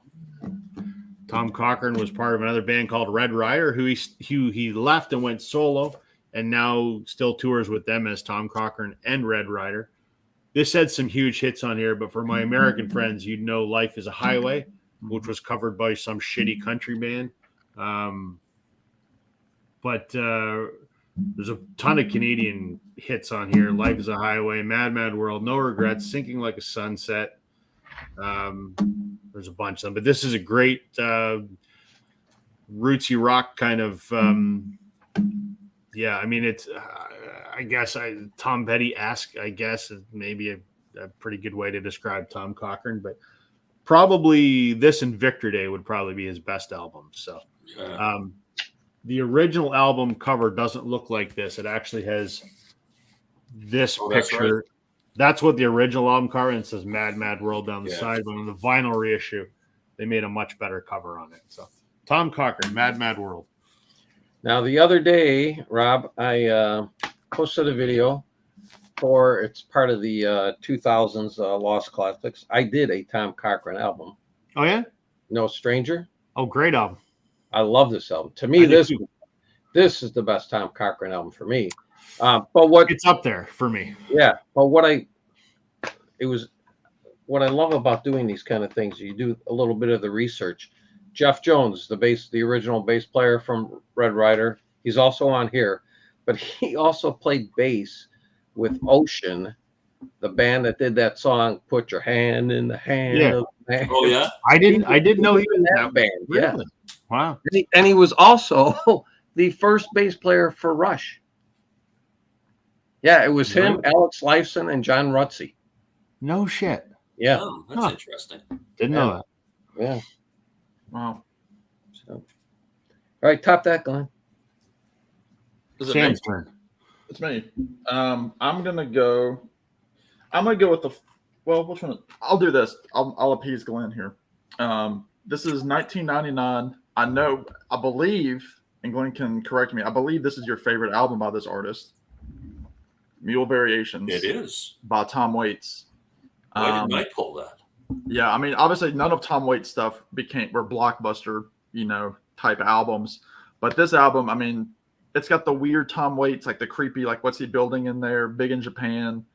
Get Behind the Mule, but he also kind of does almost like a field song with like Cold Water, but some beautiful ballads like Picture in a Frame, House Where Nobody Lives, and then the final track, possibly his best track ever, is Come On Up to the House, which is just a beautiful gospel-y kind of song. It's been covered by a bunch of people. I know Glenn and I love Sarah Jarosz's version. That was the first time I heard the song, but I've heard it done by Devil Makes Three as well, who are kind of like a punk bluegrass band. Yeah, it's great. Yeah, Mule Variations. Get this album. If you're afraid of Tom Waits, like if you like his early stuff but you don't know like what to get into, try this. It's pretty digestible for the most part. I have that in vinyl. An original? No, reissue it. Well, I don't know. That's interesting. I don't know what it is. It's a long album. It's like I think it was a reissue. 16 tracks. Yeah, great album. Good choice. All right, I'm going to go with a power pop artist. Actually, Randy Nelson will like this selection. I'm going with Mr. Dwight Twilley and his album Tulsa. I don't know how familiar you are with Dwight Twilley. You might know the song "I'm on Fire" from the Dwight Twilley band. It was in the late 70s. It was it certainly cracked the top 40s in the U.S. I don't know how it did in Canada, but he had a partner in the Dwight Twilley band called Phil Seymour, and he died young. I can't remember what it was, but this is 1999. This is just a very good album, and I love this on the credits. I've never seen this. Okay, so they're like studio, producer, equipment. And then it says heating and air. Okay, heating and air. Thank you, Mike Owens. Oh, But I will tell you, if you like bands like Cheap Trick and like any of those power pop bands that fall under that umbrella, you'll like Dwight Twilley. There you go. Awesome. I'm sticking with Canada, and then I think I'm done with my waving the flag. Bare Naked Ladies, Gordon. This album's still a family favorite. The first concert that I took my girls to that they appreciated was Bare Naked Ladies at Massey Hall when this album came out, and it's got Be My Yoko Ono and Brian Wilson, and If I Had $1 Million and all those songs on it. It's a pretty solid album all the way through. But Bare Naked Ladies.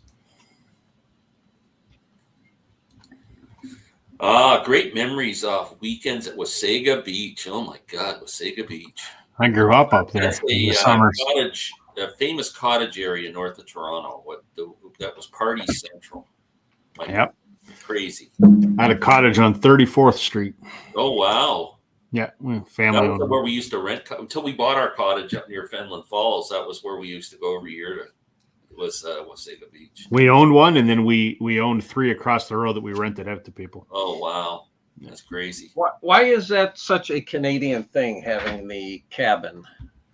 I had one, and I don't get it. I would never own one now. I would never, but I don't know. It's just a lot of fun. You go up to the lake on the weekend and carry on like a bunch of maniacs. It is. A lot of people in Chicago do it. They'll go up to Wisconsin, but that's just on a state level. Yeah. Whereas you, as a country, that seems very common. Yeah. I mean, how much further north do you need to get? Yeah. I don't get it. I like staying home, so. But I don't know why my teenage years going to a cottage. I mean, Jesus, I'm surprised I survived. Okay, so Wonderful Mad World. Yes. Jack's familiar with that album. Good. Jason Faulkner from Jellyfish put out some very interesting albums in the 90s. Are you aware of that, Steve?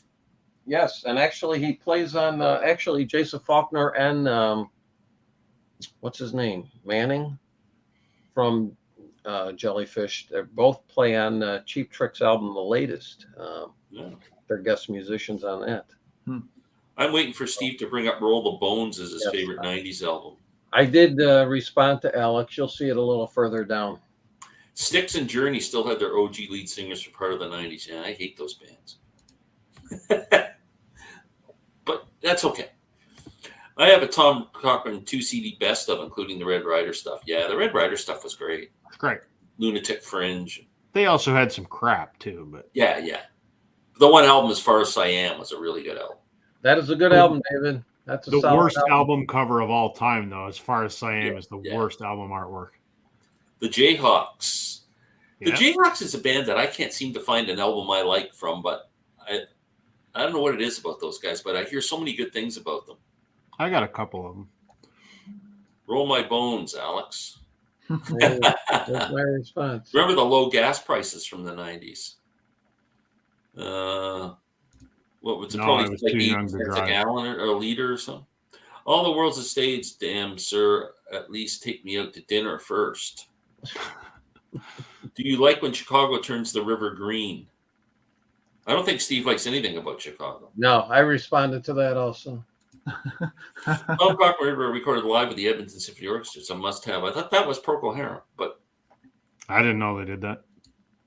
I have all Tom Waits albums. I treasure them. Blue Valentine is most underrated. Yeah, that's kind of his blues album. A complete gem. Rain Dogs is great. Heart of Saturday Night is great. Alice is good. Oh, good. That's awesome. I just listened to Alice for the first time yesterday. Yeah, did you like it? Oh, yeah. I got that, and no, it wasn't Alice. Sorry, it was Blood Money. Blood Money. I bought that in Alice because they were released the same day. Yeah, they were released exactly the same time. Dwight Twilley made out all right marrying Susan Cowsill. He's got some Cowsill money.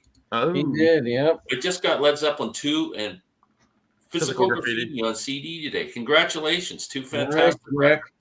I'm friends with one of the Cowsills, believe it or not. Oh, are you? Yeah. So Do you have John. Cowsill money too? No, I'm friends with John Cowsill's son. Oh yeah, he didn't get any of that cash. Nope. I could care less, Jack. I've grown to hate the city. Oh, there we go. That's Steve. I still think Gordon is the ladies' best album. I think so too. Ah. When I was a kid, the radio always had "Don't Fight It" by Red Rider all the time. That's a great song. Mm-hmm. I think Neruda is the best Red Rider. I don't think I've heard That is my favorite Red Rider album, Neruda. Procol Harum as well. Yes. Okay, we're back. All right. I'm going way back to the start of the 90s, 1990. What I consider to be, I think, one of the seminal albums that started the alt country genre, No Depression by Uncle Tupelo. Uncle Tupelo was the predecessor of Wilco and Son Volt. This band split, and one guy founded Son Volt and one founded Wilco. But I really like this. This is it's an alt country album. Some great stuff in here. No Depression is probably the title track's probably my favorite. Graveyard Shift is good. Whiskey Bottle is great. There's another very similar album they did called Anodyne, which came out in '93, which I think is equally as good. But I picked this one. So alt country. Cool. Two great bands came out of that for sure. Yep. Mr. St. John. I think I'm gonna go with. Let's see. I've got a few sitting around here. I'm gonna go with and Randy Nelson. We mentioned him earlier today. I think this also showed up on my favorite albums of the '90s. Van Morrison, "Hymns to the Silence." Oh yeah. From 1991 as well. A lot of love from 1991. It seems like across the board. It was a double album. Great songs on there, like "By His Grace," "Why Must I Always Explain." He does a version. Well, obviously, "Hymns to the Silence." "All Saints Day" is a great jazzy, upbeat number. Just a great album. There's some spoken word stuff, which is a little bit of filler, but it's one of those. It's one of those few double albums to me that like it does not go long. Like I can put in disc 1, it's through disc 2, and it just flies by to me. It's just great songwriting. And that's crazy because this is middle-aged Van. So in the 90s, people were thinking, oh, it's just old Van Morrison, who would little did they know would still be around in 2023, putting out music on a yearly or 2 album a year basis. But I love "Hymns to the Silence." It's my mom's favorite Van Morrison album. It's right up there for me. And it's a shame that like many of those older guys, if it was put out 15 years before, 20 years before, it would have been a hit.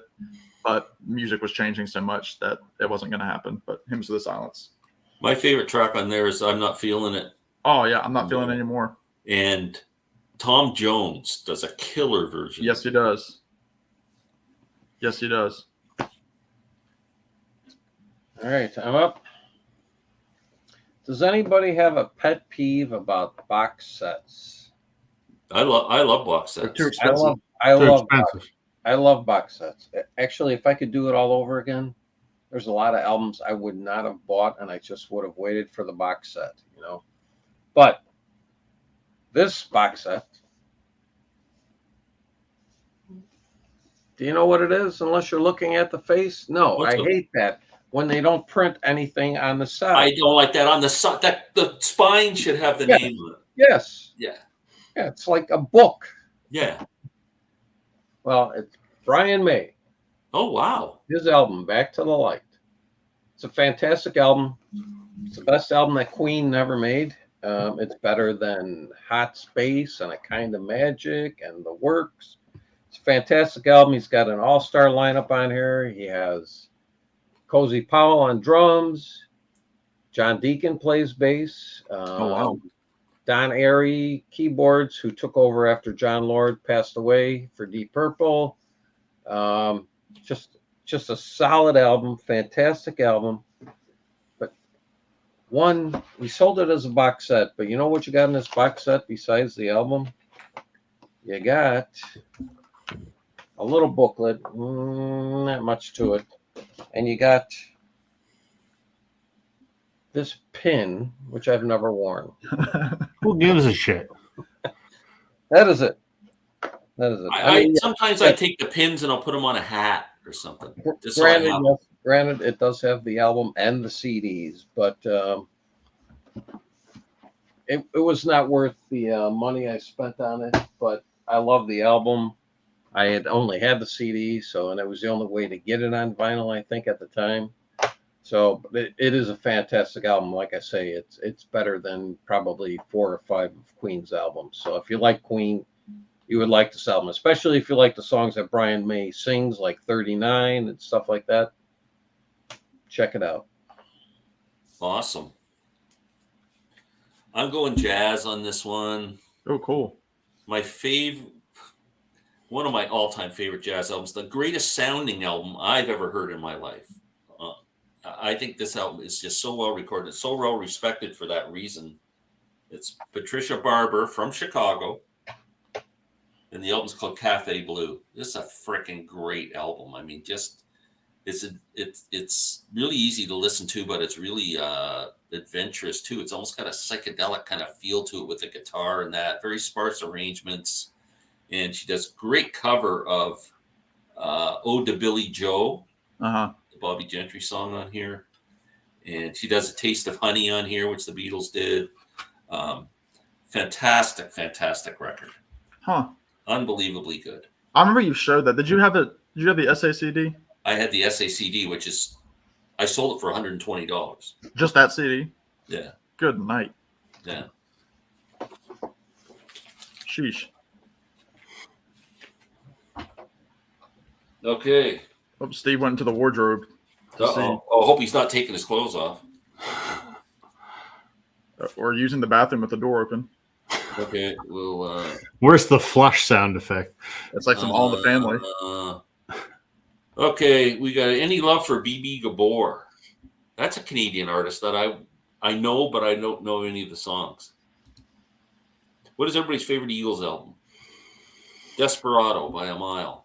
I flip-flop between Long Run and the self-titled debut. Either self-titled or Desperado, probably. On the Border would be my second favorite. I love the Bernie leading songs. Yeah. Glenn's lying. His favorite is Long Road Out of Eden. Yeah. You guys know the band Driving and Crying? No. Sounds like a country band, though. I know the name. I don't know the music. What? Hotel Cali, Josh. Jack, you got to spell that again. Remember all those one-hit wonders from the late 90s, such as Steal My Sunshine, She's So High? Now, I never listened to the radio back then, so I'm not quite sure if I would Steal know My it. Sunshine. She's So High was Tal Bachman, and Steal My Sunshine was Len. Wow. Steve, what do you hate worse? Box sets without titles on the side, or box of the box, or the city of Chicago? The city of Chicago. What is the best Beatles album cover? Abbey Road. Abbey Road. Yeah, Abbey Road. Rubber Soul. The That's hipster. trying to be different. Rich Strickler and Randy will be happy. The band Supergrass was much, much more than a one-hit wonder. Check them out. I have a Supergrass album that somebody gave me. It might have been Gene. Sounds like it should be a Bluegrass album for some reason. Kurt Weill. Yes, Jack. I gave Larry Graves a Kurt Weill album, and he hated it. I went from Hotel California to One of These Nights to Desperado. I really like One of These Nights, too. Any Eagles album with Chug All Night is cool by me. I was trying to say Hotel California is my favorite. You're giving me Glenn likes to give people a hard time, trust me. I never... did you get that out of his original post? Yes, absolutely. I didn't. Oh. I was... seriously, I didn't know what he was saying. I thought you were just being a smartass. That's no, what absolutely. I was being sincere. I did not know what he was trying to say. Well, next time I'll translate for you. Okay. Yeah, help me out. I'm old. Any sensational Alex Harvey bands? I'm only... I love Larry Alex Graves gave me one of their albums. I only have one. I can't remember what it's called, but they're really good. Good band. Revolver, more creative. Yes. Pepper. I was going to say Pepper. That would be the one I would automatically say. But Steve, I saw Alex Harvey on Halloween of 1975. Wow. That was a good year. Opened up for the Tubes. Wow. Yeah. Do you have a favorite Eagles album, Steve? It would be early. It's certainly not Hotel California or The Long Run. It's probably, it's probably On the Border. Yeah, that's a great record. Yeah. That was that transitional album. Yep. Yeah, I think most critics rate that album pretty low, but actually, I love that album. I love that album. Yeah. I mean, Best of My Love. I mean, what a closer. Yeah. I mean, Hotel California, yeah, it's great. It's an incredible album. But it's also one of those albums, it just suffers from the same thing that Rumors and Led Zeppelin 4 and Who's Next suffers from. I mean, it's kind of hard to be objective about it when you've just been beaten over the head with it for 50 years, I'm a huge Eagles fan, and I don't care if I ever hear the Hotel California song. I don't care about the song itself. I don't care if I ever hear it again. Yeah. Yep. I was going back in your YouTube channel, Glenn, those press conference videos. Those are old. They were classic. I love doing those. I remember the first time I came across you, Glenn, you were doing it like in your living room and you were talking about Porcupine Tree, and that's how I came across you. Like, okay. That was probably on Desperado. Desperado is a great freaking record. Best Beatles cover is the band Fever Tree doing a medley of We Can Work It Out, Day Tripper, and Eleanor Rigby. I've never heard that. On the Border has a lot of great songs. It sure does. Tom Waits made a few, but that's what old 55's on that album, right? Yep. He hated that they covered that. He hated their cover, but he liked it until he got the royalty check. Yeah, I was going to say he did all right with the royalties. Darn right he did. Yeah. Okay, Rob. All right. 1992. Grave Dancers Union by Soul Asylum. Oh, I like that album. Good album. Good band. The big hit on here was Runaway Train. I mean, what a great sort of epitomizes that 90s sort of pre-grunge kind of thing. This is actually a great version. This is the Vinyl Me Please Anniversary Edition. It has an entire second disc of all live stuff, which I really like. So, yeah, great 90s album. Soul Asylum. That is. That's a good choice. I'm going to go with, again, another album from 1991. One of my favorite artists, and kind of not even a return of form, just a solid album, and that's The Missing Years by John Prine. The opening track, Picture Show, is fantastic lyrically, all the best, one of the most beautiful songs about divorce that's ever been written. It's one of the songs that I play quite a bit on guitar. The Sins of Mephisto.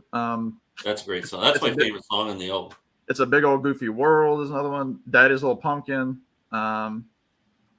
You Got Gold. Jesus, The Missing Years. And then the 3rd of July, which was a bonus track on this. But some members of the Heartbreakers are on this album. Just a lot of guest musicians. But John, I mean, it's just a great kind of a rocky. That was almost a comeback album for him. Like it was his. After stuff like Storm Windows and Pink Cadillacs in the mid '80s. Which is the song with Springsteen on there? On this, that's my old lady's girlfriend. She ain't got nothing on you. Can you picture it? On this you album? Sound just like him, Steve. Yeah. Oh, thank you, Rob. Yeah, Springsteen does a duet with him on that album. I've never heard that. Yeah. I've never heard Springsteen duetting with John Prine. The Missing Years, yes, he's on that album.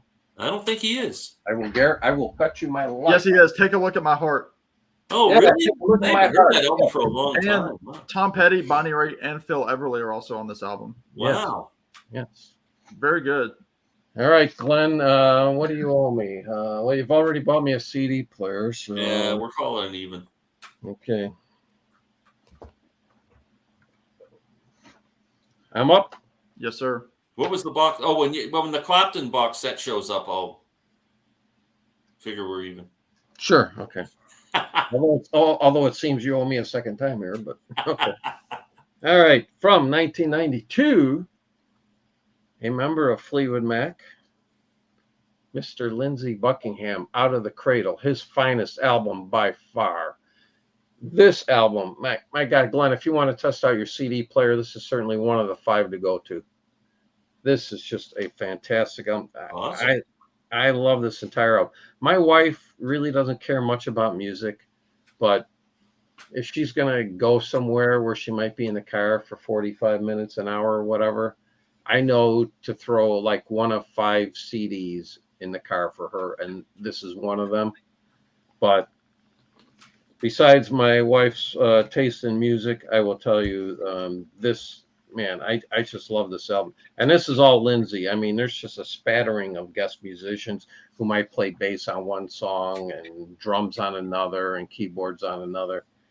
But this, to me, this is his shining moment. I wish this thing would be released on vinyl. I don't know why it hasn't been, but I'll have to give that a listen. I've never heard that one. oh, yeah, just fantastic. Wow, very cool. Well, I'm going with Lucinda Williams. I just saw a list the other day, the best alt country albums of all time. I think it was on Pitchfork or something. They did like the top 50, and this album was ranked number 1.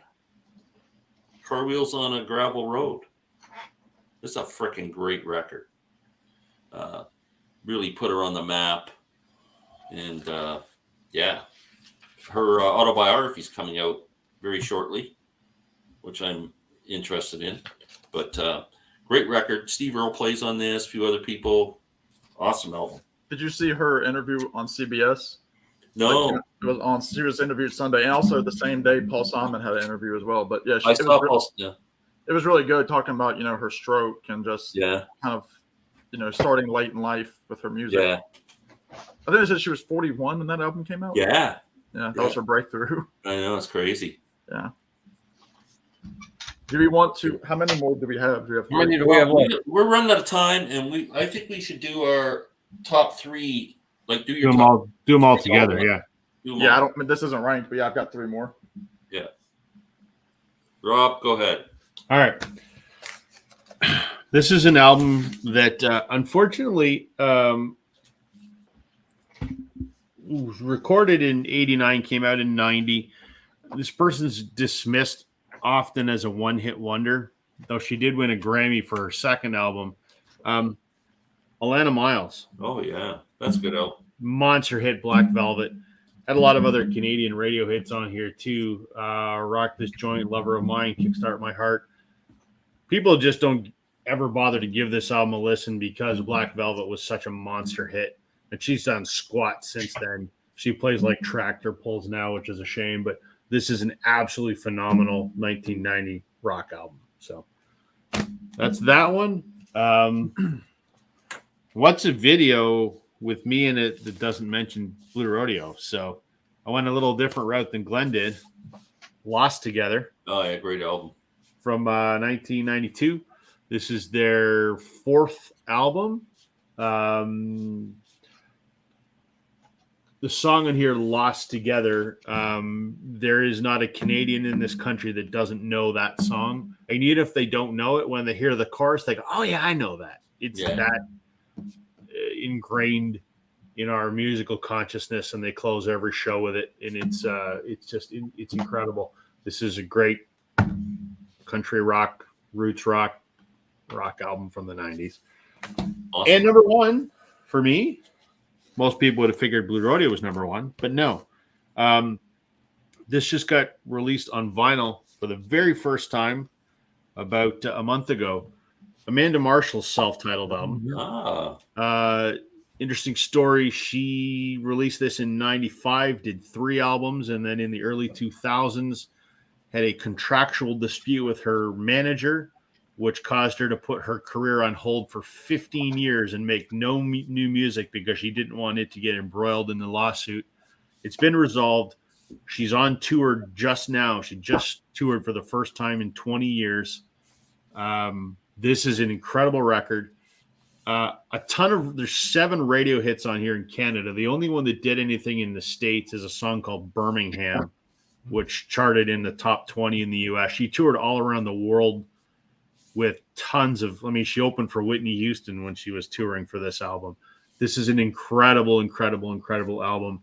Amazing. I don't know how she was able to record this album. This was her debut album, and the session musicians that play on here, Leland Sklar, Tim Pierce, just incredible session musicians that have played on everything. This is kind of Sheryl Crow with a little more soul, I guess, is probably the way to describe it. Just an incredible.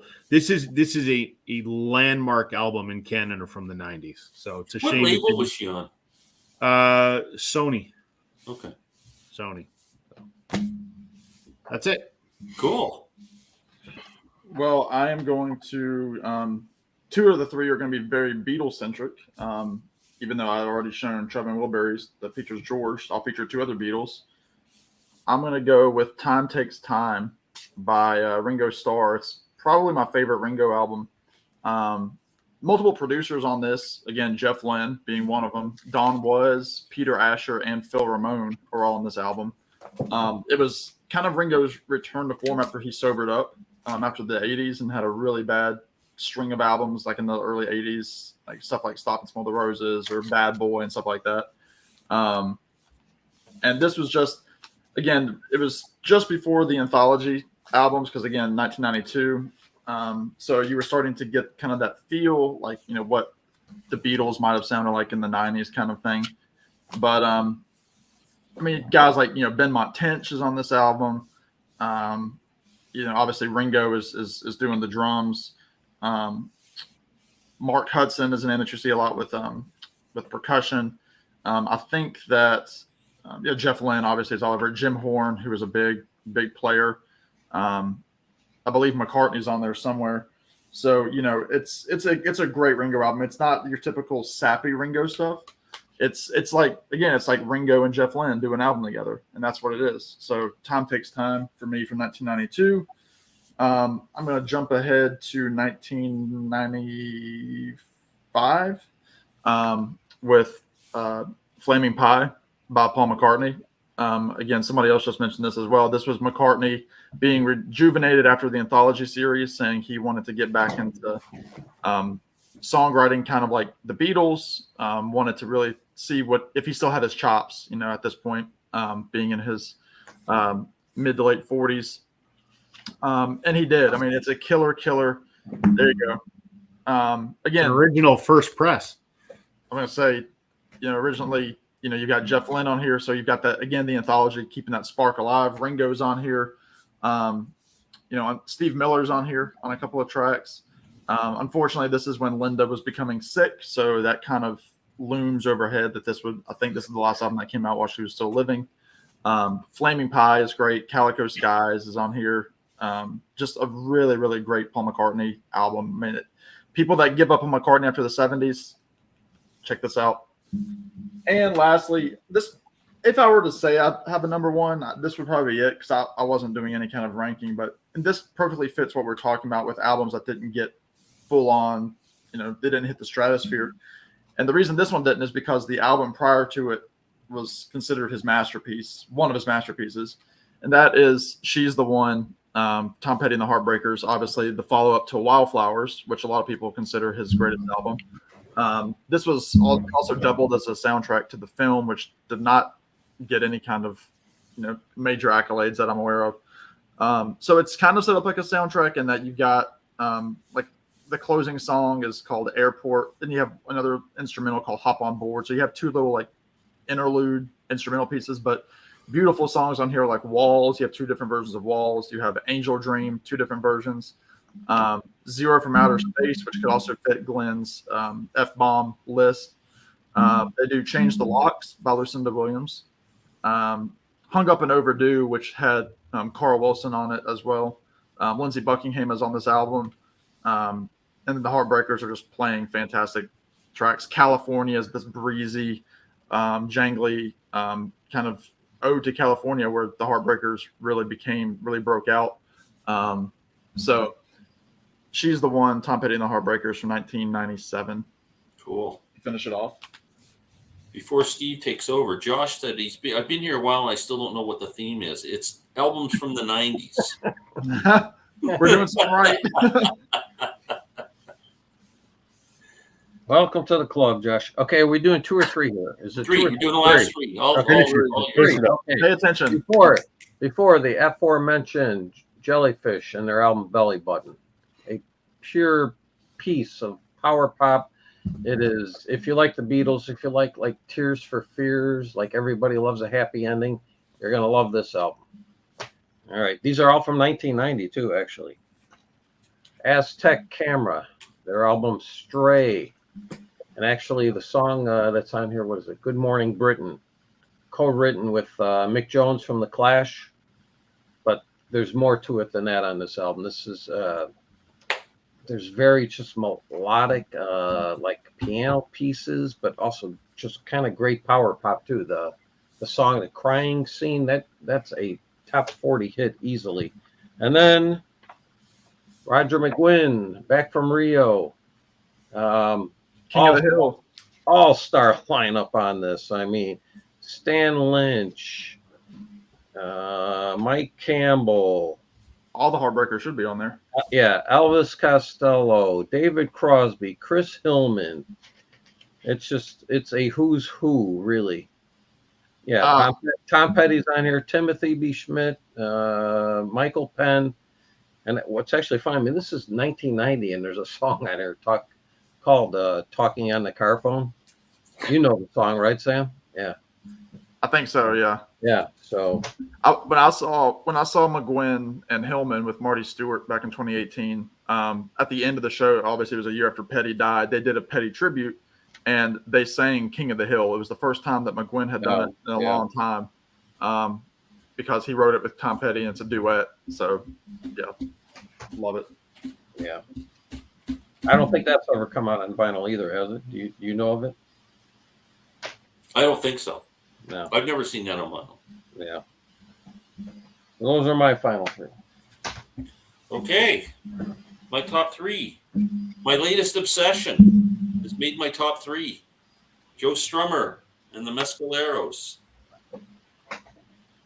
I'm showing the box set because I don't have the individual album, and all 3 of the Mescalero albums are in here. This is the first one, came out in where did I lose my sheet here? Came out in 1999. Oh, gosh, Steve is climbing. It's called That's why you stretch every day, Sam. Rock Art and the So you can do that at 67. Rock Art and the X-Ray Style. Great album. These 3 Mescalero albums are just driving me crazy. They're so freaking good. Just the greatest roots music I've ever listened to in my freaking life. I'm absolutely obsessed. So that's my number 3.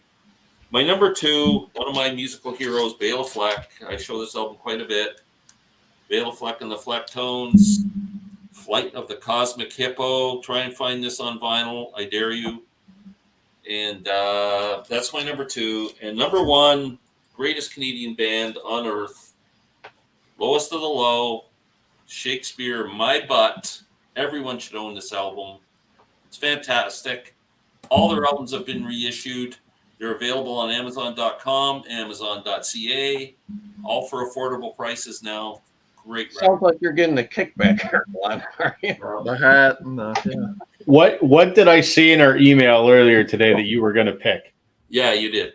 I said you were going to pick that one. You did. Yes. And that's it for all our picks and everyone. I'm just going to run through comments here, make sure we don't miss anything witty. There hasn't been anything witty yet, so I'm not expecting. Well, Steve isn't in the comments tonight, so we, Yeah, he had a break tonight. Glenn used to be the low-end music freak. Yeah, because I played bass guitar back then. That's when I started with, because I called it low-end because I was a bass player and I sold my bass. That's history. What's better, Chevrolet or Chick-fil-A? I've never had Chick-fil-A, and I haven't had a Chevrolet, so. You're missing out. These songs that Lindsey Buckingham on his recent best. Oh, some songs on that album are on his best of compilation. I don't think I've ever owned a Chevy. Best Buck Dharma or Buck Rogers? Buck Dharma. Buck Dharma by far. Buck Martinez. Buck. Buck Martinez. Buck Yeah. Taylor from Gunsmoke. Lana Miles, great debut. Yes, it was. Black Velvet, fantastic song. Yes.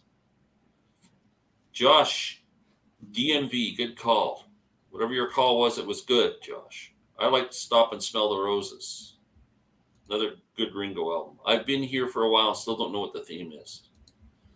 Flaming Pile's great. I passed over at 97, but I love the 2 CD McCartney archive release. That's what I was showing. Yeah. Glenn is a salesman. Salesman. That's it, guys. We're 8 minutes over time. It was so much fun. Where did the time go? Thank you, Steve, for coming on board with us tonight. Thank you for the invite. You're welcome anytime. Rob, thank you, buddy. Thanks. Sam, amazing to have you back. Always. Thanks, everyone. We're back next Thanks week. for watching, folks. Take Good care. to see everybody. Peace out. Bye.